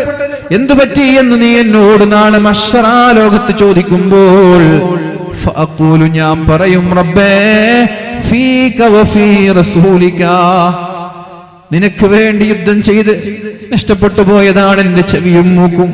നിന്റെ ഹബീബിന് വേണ്ടി പോരാടി നഷ്ടപ്പെട്ടു പോയതാണ് എന്റെ ചെവിയും മൂക്കുമെന്ന് ഞാൻ നിന്നോട് നാളെ പറയുമ്പോ ഫയഖൂലു, നീ പറയണം, സദഖത, നീ പറഞ്ഞത് സത്യമാണ്. എനിക്ക് വേണ്ടി ധീരമായി പോരാടി ജനാർഗണത്തിൽ പിടഞ്ഞു വീണ് എനിക്ക് വേണ്ടി ചുണ്ടും ചെവിയും വിച്ഛേദിക്കപ്പെട്ട ഒരാളാണ് നീ എന്ന് അല്ലാഹുവേ നീ നാളെ സമ്മതിക്കണമെന്ന് ദുആ ചെയ്യുകയാണ്. അപ്പോഴാണ് മഹാനായ സഅദ് ഇബ്നു അബീ വഖാസ് റളിയല്ലാഹു അൻഹു ആമീൻ ആമീൻ എന്ന് പറയുന്നത്. എന്നിട്ട് സഅദ് എന്നവർ പറഞ്ഞു, കാനതു ദഅവതു അബ്ദില്ലാഹ് ഖൈറൻ മിൻ ദഅവതി, എന്റെ പ്രാർത്ഥനയേക്കാൾ എത്രയോ വലിയ പ്രാർത്ഥനയായിരുന്നു അബ്ദുള്ളയുടേത്. അതാണ് ഞാൻ പറഞ്ഞത്, നമ്മളിവിടെ ബർത്ത്ഡേ സെലിബ്രേഷൻ മത്സരിക്കുമ്പോ, കല്യാണത്തിന്റെ ആഘോഷങ്ങൾ എത്ര കെങ്കേമമായി നടത്താമെന്ന് മത്സരിക്കുമ്പോ, വീട് വെച്ചും വാഹനം വാങ്ങിയും മത്സരിക്കുമ്പോ അവര് മത്സരിച്ചത് ദുനിയാവിനല്ല, അവര് മത്സരിച്ചത് ആഖിറത്തിനാണ്. ആഖിറത്തിൽ എങ്ങനെ രക്ഷപ്പെടാം എന്ന ചിന്തയോടെയാണ് അവർ മത്സരിച്ചത്. മഹാനായ സഅദ് റളിയല്ലാഹു അൻഹു പറയുന്നുണ്ട്, എന്നെക്കാളൊക്കെ എത്രയോ വലിയ ദുആ ആയിരുന്നു, എന്നെക്കാളൊക്കെ എത്രയോ വലിയ പ്രാർത്ഥനയായിരുന്നു ആരുടേത്? മഹാനായ അബ്ദുള്ള എന്നവരുടേത്. അങ്ങനെ ഞാൻ ഫലഖദ് റഅയ്തുഹു ആഖിറൻ നഹാർ, ഞാൻ ദുആ ചെയ്തതുപോലെ ശത്രുവിനെ പോരാടി ഞാൻ ശത്രുവിനെ പരാജയപ്പെടുത്തി. യുദ്ധം കഴിഞ്ഞ് ഞാൻ വൈകുന്നേരമായപ്പോ രണാങ്കണത്തിലൂടെ ഇങ്ങനെ നടന്നു പോകുമ്പോ ഞാൻ അബ്ദുള്ള എന്നവരെ കാണാനിടയായി. മഹാനായ അബ്ദുള്ള എന്നവരുടെ ചെവിയും മഹാനായ അബ്ദുള്ള എന്നവരുടെ മൂക്കും ഒരു നൂലിൽ കോർത്തു വെക്കപ്പെട്ടതായി ശരീരത്തിൽ നിന്ന് മുറിച്ചു മാറ്റപ്പെട്ട് ഒരു നൂലിൽ തുന്നിച്ചേർത്ത് കോർത്തു വെക്കപ്പെട്ടതായി എനിക്ക് കാണാൻ കഴിഞ്ഞു എന്ന് മഹാനായ സഅദ് ഇബ്നു അബീ വഖാസ് റളിയല്ലാഹു അൻഹു. അങ്ങനെയായിരുന്നു മുഅ്മിനീങ്ങളെ അവരൊക്കെ മത്സരിച്ചത്. നമ്മള് നെയ്മറിന്റെ കട്ടൗട്ടാണോ മെസ്സിയുടെ കട്ടൗട്ടാണോ ഏറ്റവും ഉയരത്തിൽ വരേണ്ടത് എന്ന മത്സരത്തിലാണ് ഇപ്പോഴും. കളി കാണുന്നതിനെയോ കളിക്കുന്നതിനെ കുറിച്ചൊന്നുമല്ല, കളിയുടെ പേരിൽ ആഭാസങ്ങൾ കാണിക്കരുത്. കളി നമ്മുടെ മതമായി മാറരുത്. കളി നമ്മുടെ ദീനായി മാറി. ഇപ്പോഴാണ് പ്രശ്നം. കളി കാണുന്നത് പ്രശ്നമില്ല, കളിക്കുന്നതും പ്രശ്നമില്ല. കളി ദീനാകുമ്പോഴാണ് പ്രശ്നം. നമ്മുടെ മതമായി നമ്മുടെ ഈ സ്പോർട്സ് മാറരുത്.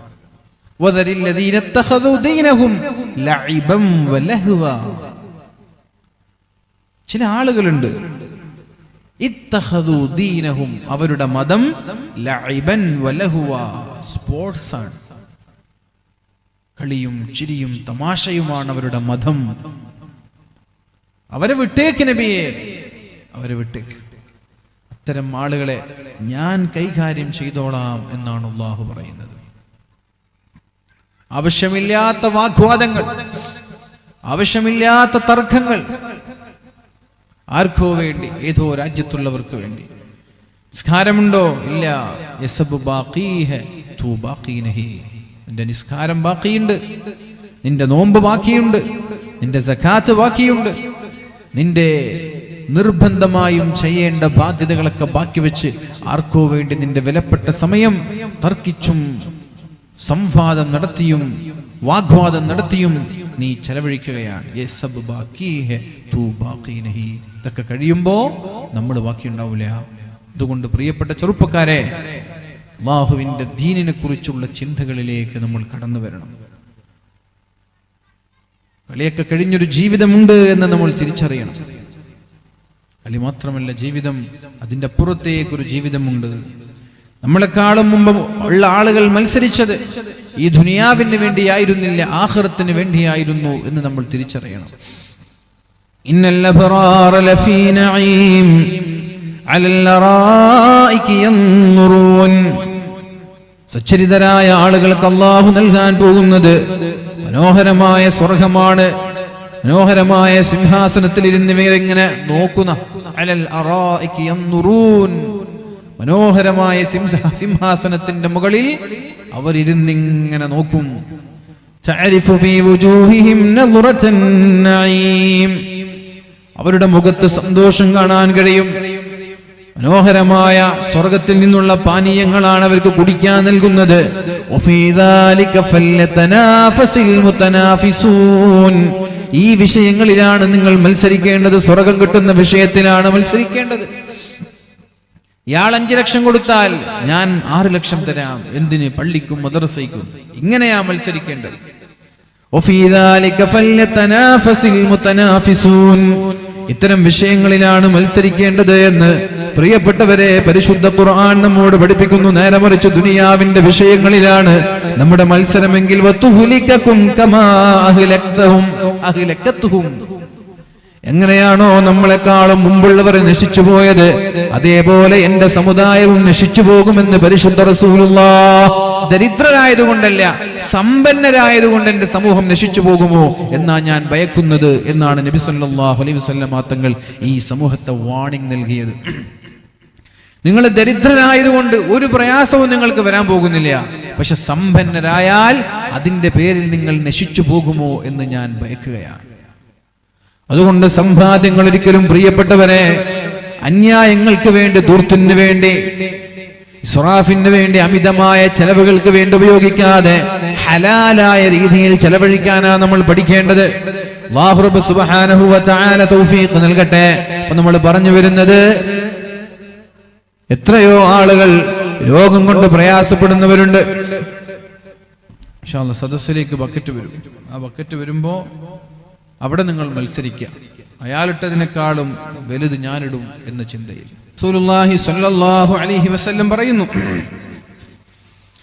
അപ്പോ തിന്മകൾ വ്യാപകമാകുന്നതിനനുസരിച്ച് രോഗികളും വ്യാപകമാകും. ഇല്ല ഫശാ ഫീഹിം ത്വാഊൻ, രോഗങ്ങൾ വ്യാപകമാകും.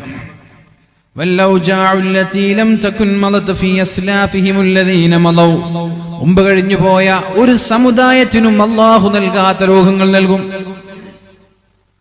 എല്ലാ രോഗത്തിനും മരുന്നുണ്ട്, പക്ഷേ മരുന്നുകൾ നമ്മൾ കണ്ടുപിടിച്ചിട്ടില്ല. അതുകൊണ്ട് പ്രിയപ്പെട്ടവരെ, രോഗം വന്നാൽ നിങ്ങൾ അല്ലാഹുവിനോട് ദുആ ചെയ്യണം. മഹാന്മാരായ പ്രവാചകന്മാരൊക്കെ ദുആ ചെയ്തതുപോലെ അയ്യൂബ് നബി ദുആ ചെയ്തു, മഹാനായ ഇബ്രാഹിം നബി ദുആ ചെയ്തത്, വഇദാ മരിൽതു ഫഹുവ യശ്ഫീൻ, ഞാൻ രോഗിയായാൽ അല്ലാഹുവാണ് എനിക്ക് ശിഫ തരുന്നത്.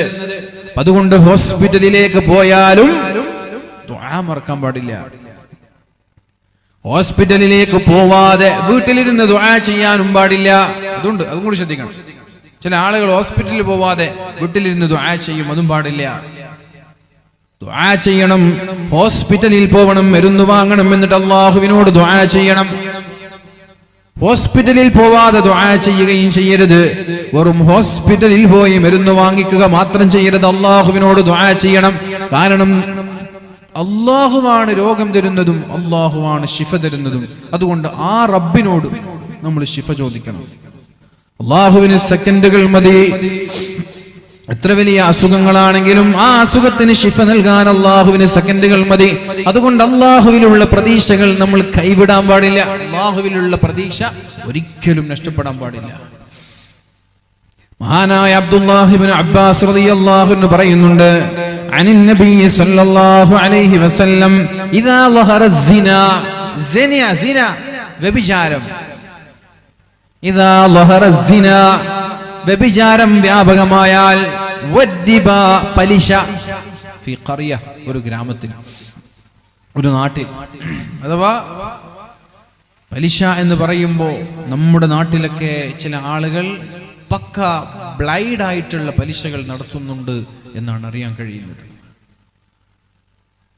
ക്യാഷുള്ള ആളുകൾ, സമ്പത്തുള്ള ആളുകൾ, സാമ്പത്തികമായി പ്രയാസം അനുഭവിക്കുന്ന ആളുകളിലേക്ക് 1,00,000 തരാം, തിരിച്ചു തരുമ്പോ 1.10 തരണം. അതാണ് പക്ക ബ്ലൈഡ് എന്ന് പറയുന്നത്. പരിശുദ്ധ റസൂലിന്റെ കാലത്തുണ്ടായിരുന്ന പലിശ ഈ ഒരു പലിശയാണ്. മനുഷ്യനെ പൂർണ്ണമായും ചൂഷണം ചെയ്യുന്ന പലിശ. ബാങ്കിന്റെ പലിശയൊന്നും ഇത്ര ഗൗരവമുള്ള പലിശയല്ല.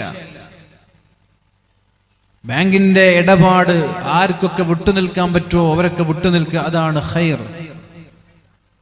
ചില സാഹചര്യങ്ങളിൽ നിർബന്ധമായി ബാങ്ക് ഇടപാട് നടത്തേണ്ടി വരുന്നവർ അത് പിന്നെ ചെയ്യാൻ പറ്റാത്ത ഒരു സാഹചര്യമായതുകൊണ്ട് കുഴപ്പമില്ല. നേരെ മറിച്ച് ഈ പറയുന്ന പലിശ അങ്ങനെയല്ല. ഇത് ആർക്കും വിട്ടുനിൽക്കാം. നമ്മുടെ കയ്യിൽ 1,00,000 ഒരാൾ കടം ചോദിക്കാൻ വരുമ്പോ ഇന്ന് പിടിച്ച 1,00,000 എപ്പോഴാ തരാ? 6 മാസം കഴിഞ്ഞ് ആ 1,00,000 തന്നെ തിരിച്ചു തന്നാൽ മതി. ഇങ്ങനെയാണ് സഹായിക്കേണ്ടത്. അത് അല്ലാഹുവിന് ഏറ്റവും ഇഷ്ടപ്പെട്ട പ്രവർത്തനമാണ്.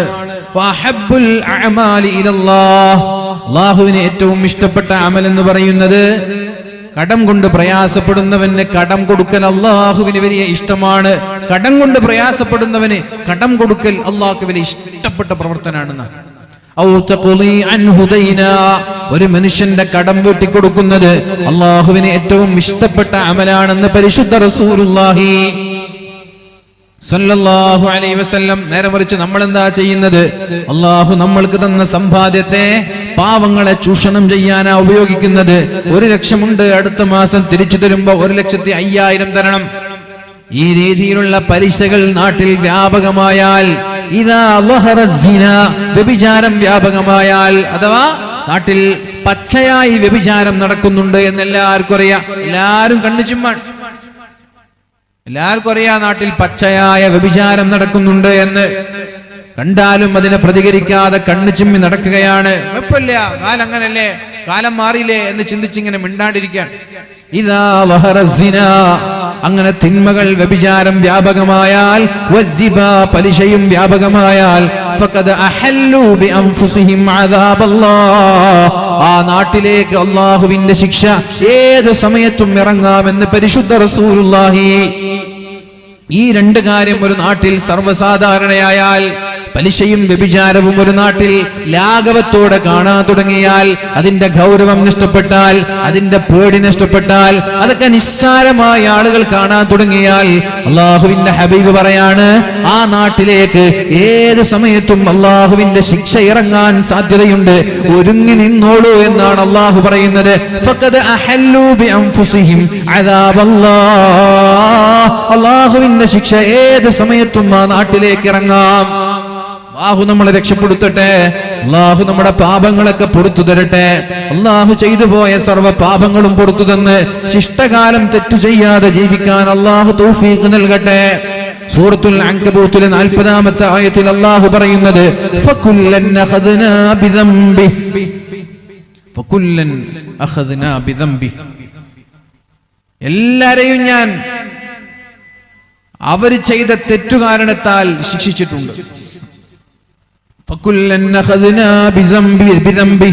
അവരവരുടെ തെറ്റ് കാരണത്താൽ ഞാൻ പലരെയും പിടികൂടിയിട്ടുണ്ട്. തെറ്റ് ചെയ്ത ആളുകളൊന്നും ഞാൻ അങ്ങനെ വെറുതെ വിടൂല.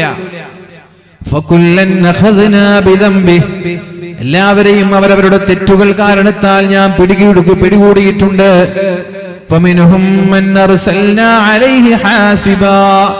അവരിൽ നിന്ന് ചില ആളുകളെ ഞാൻ നശിപ്പിച്ചത് എങ്ങനെയെന്നറിയോ? ചരൽ കാറ്റുകൾ കൊണ്ടാണ്. ചരൽ കല്ലുകൾ തലയിലേക്ക് എറിഞ്ഞ് ഒരു വിഭാഗം സമൂഹത്തെ അല്ലാഹു നശിപ്പിച്ചു കളഞ്ഞിട്ടുണ്ട്.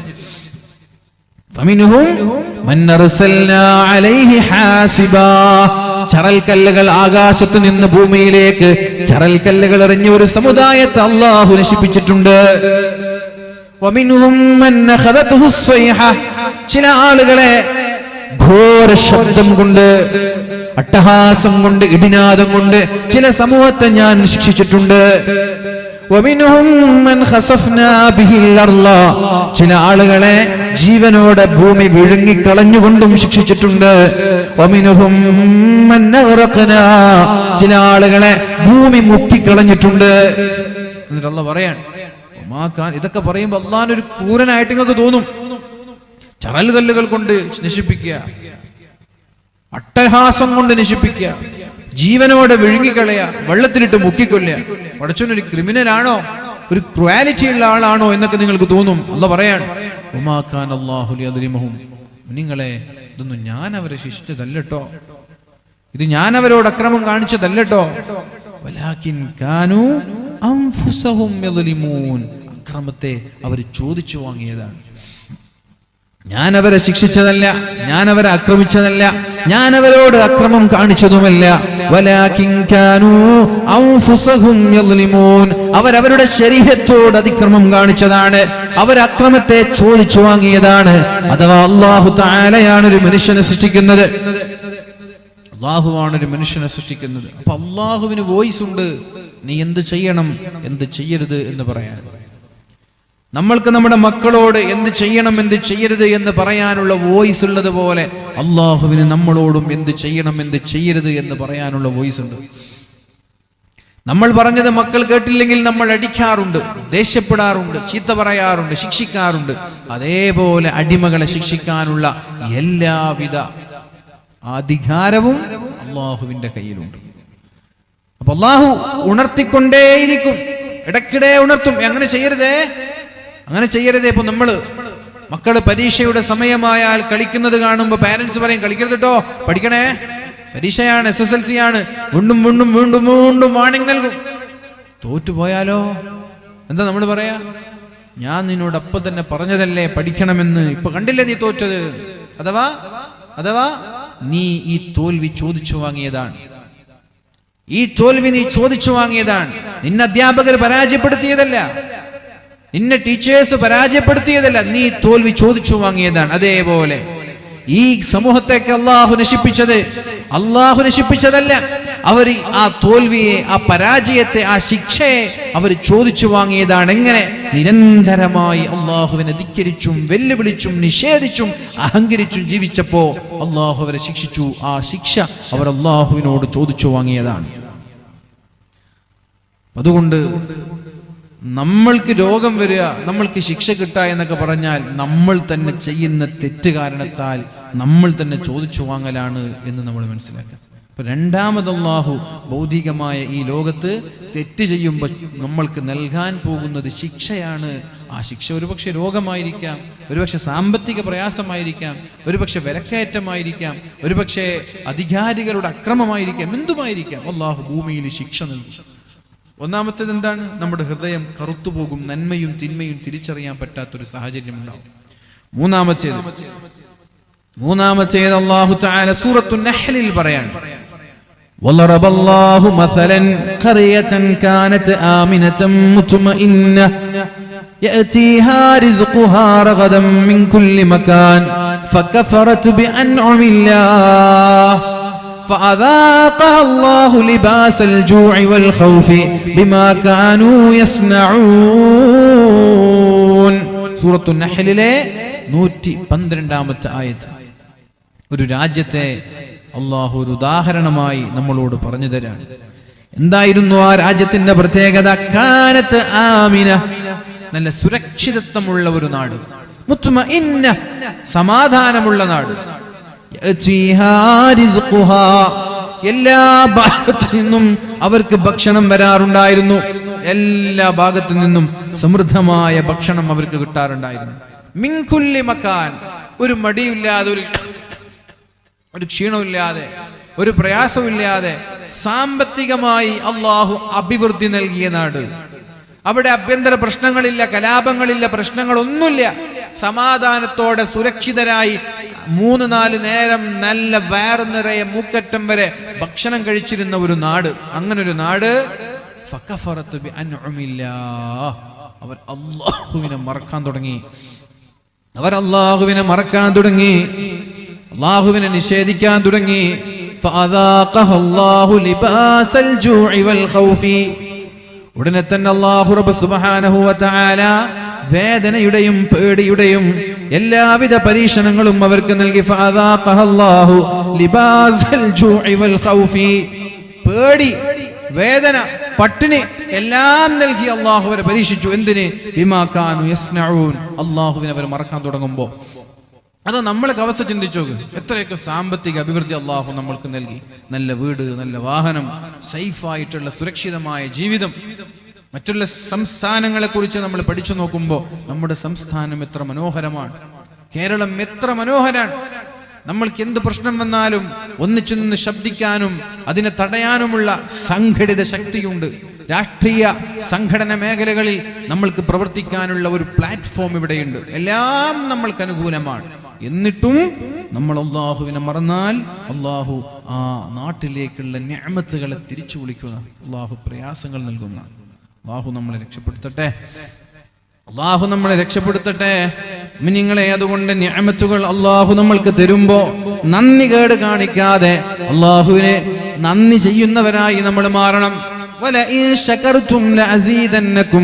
അള്ളാഹുവിന് നന്ദി ചെയ്യുന്നവരായാൽ അള്ളാഹു വീണ്ടും വീണ്ടും നൽകുമെന്ന് പരിശുദ്ധ ഖുർആൻ. സമ്പത്ത് കിട്ടുമ്പോ നന്ദി കാണിച്ചാല് പിന്നെയും പൈസ തരുന്ന, പൈസ കിട്ടുന്നതിനനുസരിച്ച് പടച്ചോനെ മറക്കേണ്ടതല്ല. പൈസ കിട്ടുന്നതിനനുസരിച്ച് പടച്ചോനെ മറന്നാൽ ഞാൻ വെറുതെ വിടൂല എന്നാണ് അള്ളാഹു താക്കീത് നൽകിയത്. നേരെ മറിച്ച് നിങ്ങൾ എനിക്ക് നന്ദി ചെയ്താൽ ലഅസീദന്നകും, ഞാൻ നിങ്ങൾക്ക് കൂടുതൽ തരാം. നല്ല വീടെടുത്തു, അൽഹംദുലില്ലാ. നല്ല വണ്ടി വാങ്ങിച്ചു, അൽഹംദുലില്ലാ. എല്ലാ സമയത്തും അള്ളാഹുവിന് നന്ദി ചെയ്യാൻ നിങ്ങൾ ശ്രമിച്ചാൽ അള്ളാഹു വീണ്ടും വീണ്ടും വീണ്ടും വീണ്ടും ഇഷ്ടം പോലെ നിങ്ങൾക്ക് തരും എന്നാണ് ഖുർആൻ പറയുന്നത്. അതുകൊണ്ട് അള്ളാഹുവിന്റെ നിഅമത്തുകൾ മനസ്സിലാക്കി അള്ളാഹുവിനോട് നന്ദിയുള്ളവരായി നമ്മൾ മാറണം. അള്ളാഹു തൗഫീഖ് ചെയ്യട്ടെ. ലാ യസീദു ഫിൽ ഉംരി ഇല്ലൽ ബിർറു, ഒരു മനുഷ്യന് ദീർഘായുസ് ലഭിക്കണമെങ്കിൽ അയാൾ നന്മ ചെയ്യുന്നവനാവണം. നബിതങ്ങൾ പറയാണ്, ലാ യസീദു ഫിൽ ഉംരി ഇല്ലൽ ബിർ, ഒരു മനുഷ്യന് ദീർഘായുസ് ലഭിക്കണമെങ്കിൽ അയാൾ നന്ദി ചെയ്യുന്നവനാവണം. ദീർഘായുസ് ലഭിക്കാനുള്ള വഴി എന്താ? നന്ദി ചെയ്യാന്നുള്ളതാണ്, നന്മ ചെയ്യാന്നുള്ളതാണ്. ലാ യസീദു ഫിൽ ഉംരി ഇല്ലൽ ബിർറു, ഒരു മനുഷ്യന് ദീർഘായുസ് വേണം. ദീർഘായുസ് എന്ന് പറഞ്ഞാല് ആരോഗ്യത്തോടെയുള്ള ദീർഘായുസ്. വെറുതെ ബെഡിൽ 20 വർഷം കിടന്നിട്ട് എന്താ കാര്യം? ആരോഗ്യത്തോടെയുള്ള ദീർഘായുസ് ഒരു മനുഷ്യന് വേണമെങ്കിൽ അയാൾ നന്മ ചെയ്യുന്നവനാവണം. ഇല്ലൽ ബിർറു, നന്മയ്ക്കല്ലാതെ ദീർഘായുസും ആഫിയത്തും ആരോഗ്യവും തരാൻ കഴിയില്ല.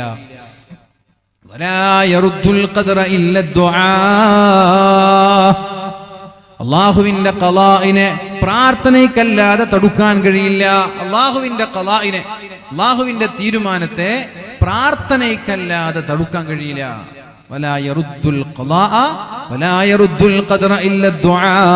അള്ളാഹുവിന്റെ ഖദറിനെ, അള്ളാഹുവിന്റെ ഖളാഇനെ, അള്ളാഹുവിന്റെ തീരുമാനത്തെ, ഏത് തീരുമാനങ്ങളായാലും ദുആ കൊണ്ട് ആ തീരുമാനത്തെ മാറ്റാൻ കഴിയുമെന്ന് പരിശുദ്ധ റസൂലുള്ളാഹ്. 40-ാമത്തെ വയസ്സിൽ ഇന്നാലിന്ന വ്യക്തിക്ക് ക്യാൻസർ രോഗം വരണം എന്ന് അള്ളാഹു തീരുമാനിച്ചിട്ടുണ്ടെങ്കിൽ പ്രാർത്ഥന കൊണ്ട് ആ തീരുമാനത്തെ മാറ്റാൻ നമ്മൾക്ക് കഴിയും. 50-ാമത്തെ വയസ്സിൽ ഒരാളുടെ കിഡ്നി തകരാറിലായി അയാൾ കിഡ്നി പേഷ്യന്റായി മാറണമെന്ന് അള്ളാഹു തീരുമാനിച്ചിട്ടുണ്ടെങ്കിൽ ദുആ കൊണ്ട് ആ തീരുമാനത്തെ മാറ്റാൻ അയാൾക്ക് കഴിയും. ലാ യറുദ്ദുൽ ഖദറ ഇല്ല ദുആ. അള്ളാഹുവിന്റെ ഏത് തീരുമാനത്തെയും പ്രാർത്ഥന കൊണ്ട് മാറ്റിയെടുക്കാൻ കഴിയും. വഇന്നർ റജുല ലയുഹ്രിമുർ റിസ്ഖ ബിദ്ദംബി യുസീബുഹു. ഒരു മനുഷ്യൻ അയാൾ ചെയ്യുന്ന തെറ്റുകാരണത്താൽ അയാൾക്ക് ലഭിക്കേണ്ട റിസ്ഖിനെ തടയുമെന്ന് പരിശുദ്ധ റസൂലുള്ളാഹ്. നമ്മൾ ചെയ്യുന്ന തെറ്റുകാരണത്താൽ അല്ലാഹു തആല നമ്മൾക്ക് ലഭിക്കേണ്ട റിസ്ഖിനെ തടയുന്ന, സമ്പത്ത് ഇങ്ങനെ കുറഞ്ഞു വരാൻ, പൈസ ഇങ്ങനെ കുറഞ്ഞു വരാൻ എന്ന് തോന്നുമ്പോൾ എവിടെയോ തെറ്റുകൾ വരുന്നുണ്ടോ എന്ന് ആലോചിക്കണം. നല്ല ബിസിനസ്സും നല്ല കച്ചവടവും നല്ല ലാഭമൊക്കെ ഉണ്ടായി അടിച്ചു പൊളിച്ചൊരു ജീവിച്ച മനുഷ്യൻ പെട്ടെന്ന് സാമ്പത്തികമായി ഭദ്രതയൊക്കെ നഷ്ടപ്പെട്ട് തകരാൻ തുടങ്ങാൻ.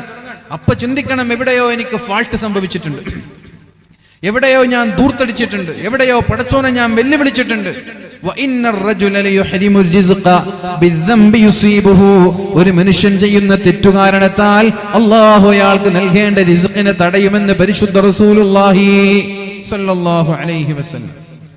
ഫലാ തജിദു അഖല്ല ബറകത്തിൻ ഫീ ഉംരിഹി വദീനിഹി വദുനിയാഹു മിമ്മൻ അസല്ലാഹ്. അല്ലാഹുവിനെ തെറ്റു ചെയ്ത ആൾക്കാണ് ആയുസ്സിലുള്ള ബറക്കത്ത് നഷ്ടപ്പെടുന്നത്, ദുനിയാവിലുള്ള ബറക്കത്ത് നഷ്ടപ്പെടുന്നത്, അവന്റെ ദീനിലുള്ള ബറക്കത്ത് നഷ്ടപ്പെടുന്നത്. അഥവാ തെറ്റ് ചെയ്യുന്ന ഒരാൾക്ക് എല്ലാ മേഖലകളിലുള്ള ബറക്കത്ത് അല്ലാഹു നഷ്ടപ്പെടുത്തി കളയുന്നതാണ്. വമാ മുഹികത്തിൽ ബറകത്തു മിനൽ അർളി ഇല്ലാ ബിമആസിൽ ഖൽഖി. ഭൂമിയിലെ ബറക്കത്ത് അല്ലാഹു എടുത്തു കളയുന്നത് മനുഷ്യന്മാര് തെറ്റ് ചെയ്യുമ്പോഴാണ്. മനുഷ്യന്മാരൊക്കെ തെറ്റ് ചെയ്യുമ്പോ ഭൂമിയുടെ ബറക്കത്ത് അല്ലാഹു എടുത്തു കളയും. പിന്നെ തേങ്ങ പിടിക്കൂല, പിന്നെ അടക്ക ഉണ്ടാവൂല, പിന്നെ റബ്ബർ ഉണ്ടാവൂല. ഒരു ബറക്കത്ത് ഭൂമിയിൽ നിന്ന് അല്ലാഹു എടുത്തു കളയും മനുഷ്യന്മാരൊക്കെ തെറ്റ് ചെയ്യുമ്പോ. അതുകൊണ്ട് മൻ അറാദ ആഫിയത്തൽ ജിസ്മി, ശരീരത്തിന്റെ ആരോഗ്യം ഒരാൾ സൂക്ഷിക്കണം എന്നാഗ്രഹിക്കുന്നുവെങ്കിൽ, മരിക്കുന്നത് വരെ ആരോഗ്യം വേണം എന്ന് നമ്മൾക്ക് ആർക്കെങ്കിലും ആഗ്രഹമുണ്ടെങ്കിൽ, മഹാനായ ഇബ്നുൽ ഖയ്യിം റഹിമഹുല്ലാഹ് പറയാണ്,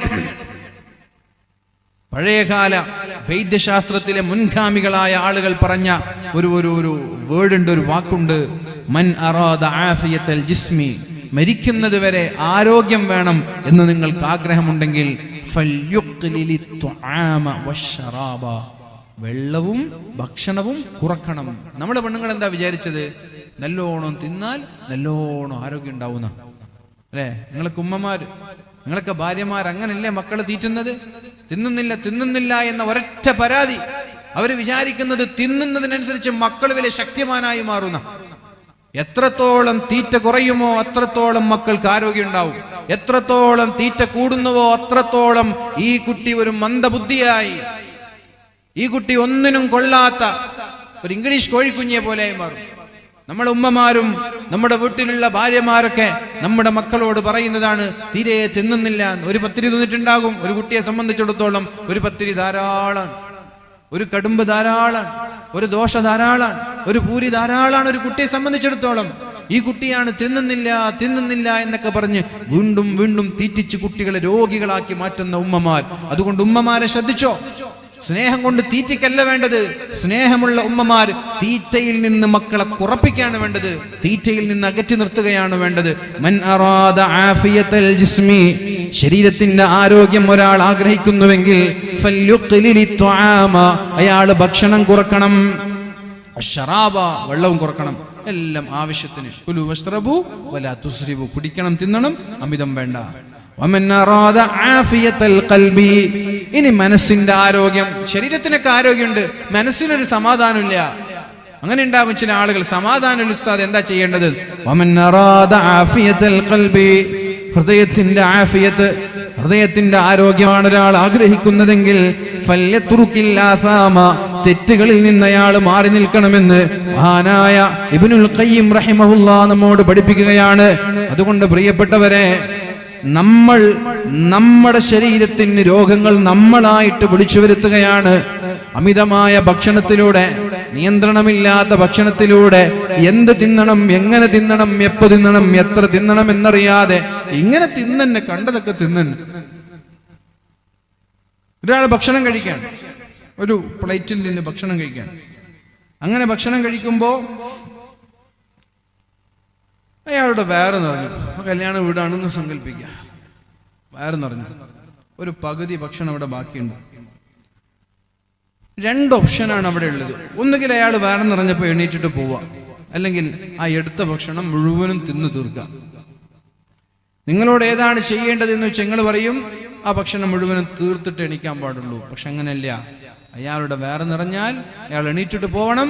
ആ ഭക്ഷണം ഒരു നായക്കോ മൃഗത്തിനോ കൊടുക്കലാണ് അയാളുടെ വയറ്റത്തേക്ക് നിറക്കുന്നതിനേക്കാളും നല്ലത്. അങ്ങനെ ഭക്ഷണം തീർക്കാൻ ആരും പറഞ്ഞിട്ടില്ല. എടുക്കുമ്പോൾ ആലോചിച്ചിട്ട് എടുത്താൽ മതി. ഈ ബൊഫയൊക്കെ കാണുമ്പോൾ ആവേശത്തിൽ കാണുന്നതൊക്കെ ഇങ്ങനെ കോരി നിറച്ചിടുന്ന കുറച്ച് സ്വഭാവമുണ്ട് നമ്മൾക്ക് മലയാളികൾക്ക് മാത്രമുള്ള ഒരു സ്വഭാവമാണ്. ഫലസ്തീനിൽ പോയപ്പോൾ ബൈത്തുൽ മുഖദ്ദസിന്റെ തൊട്ട് മുമ്പ് എന്തോ മധുര പലഹാരം കുടിക്കാനുണ്ടായിരുന്നു.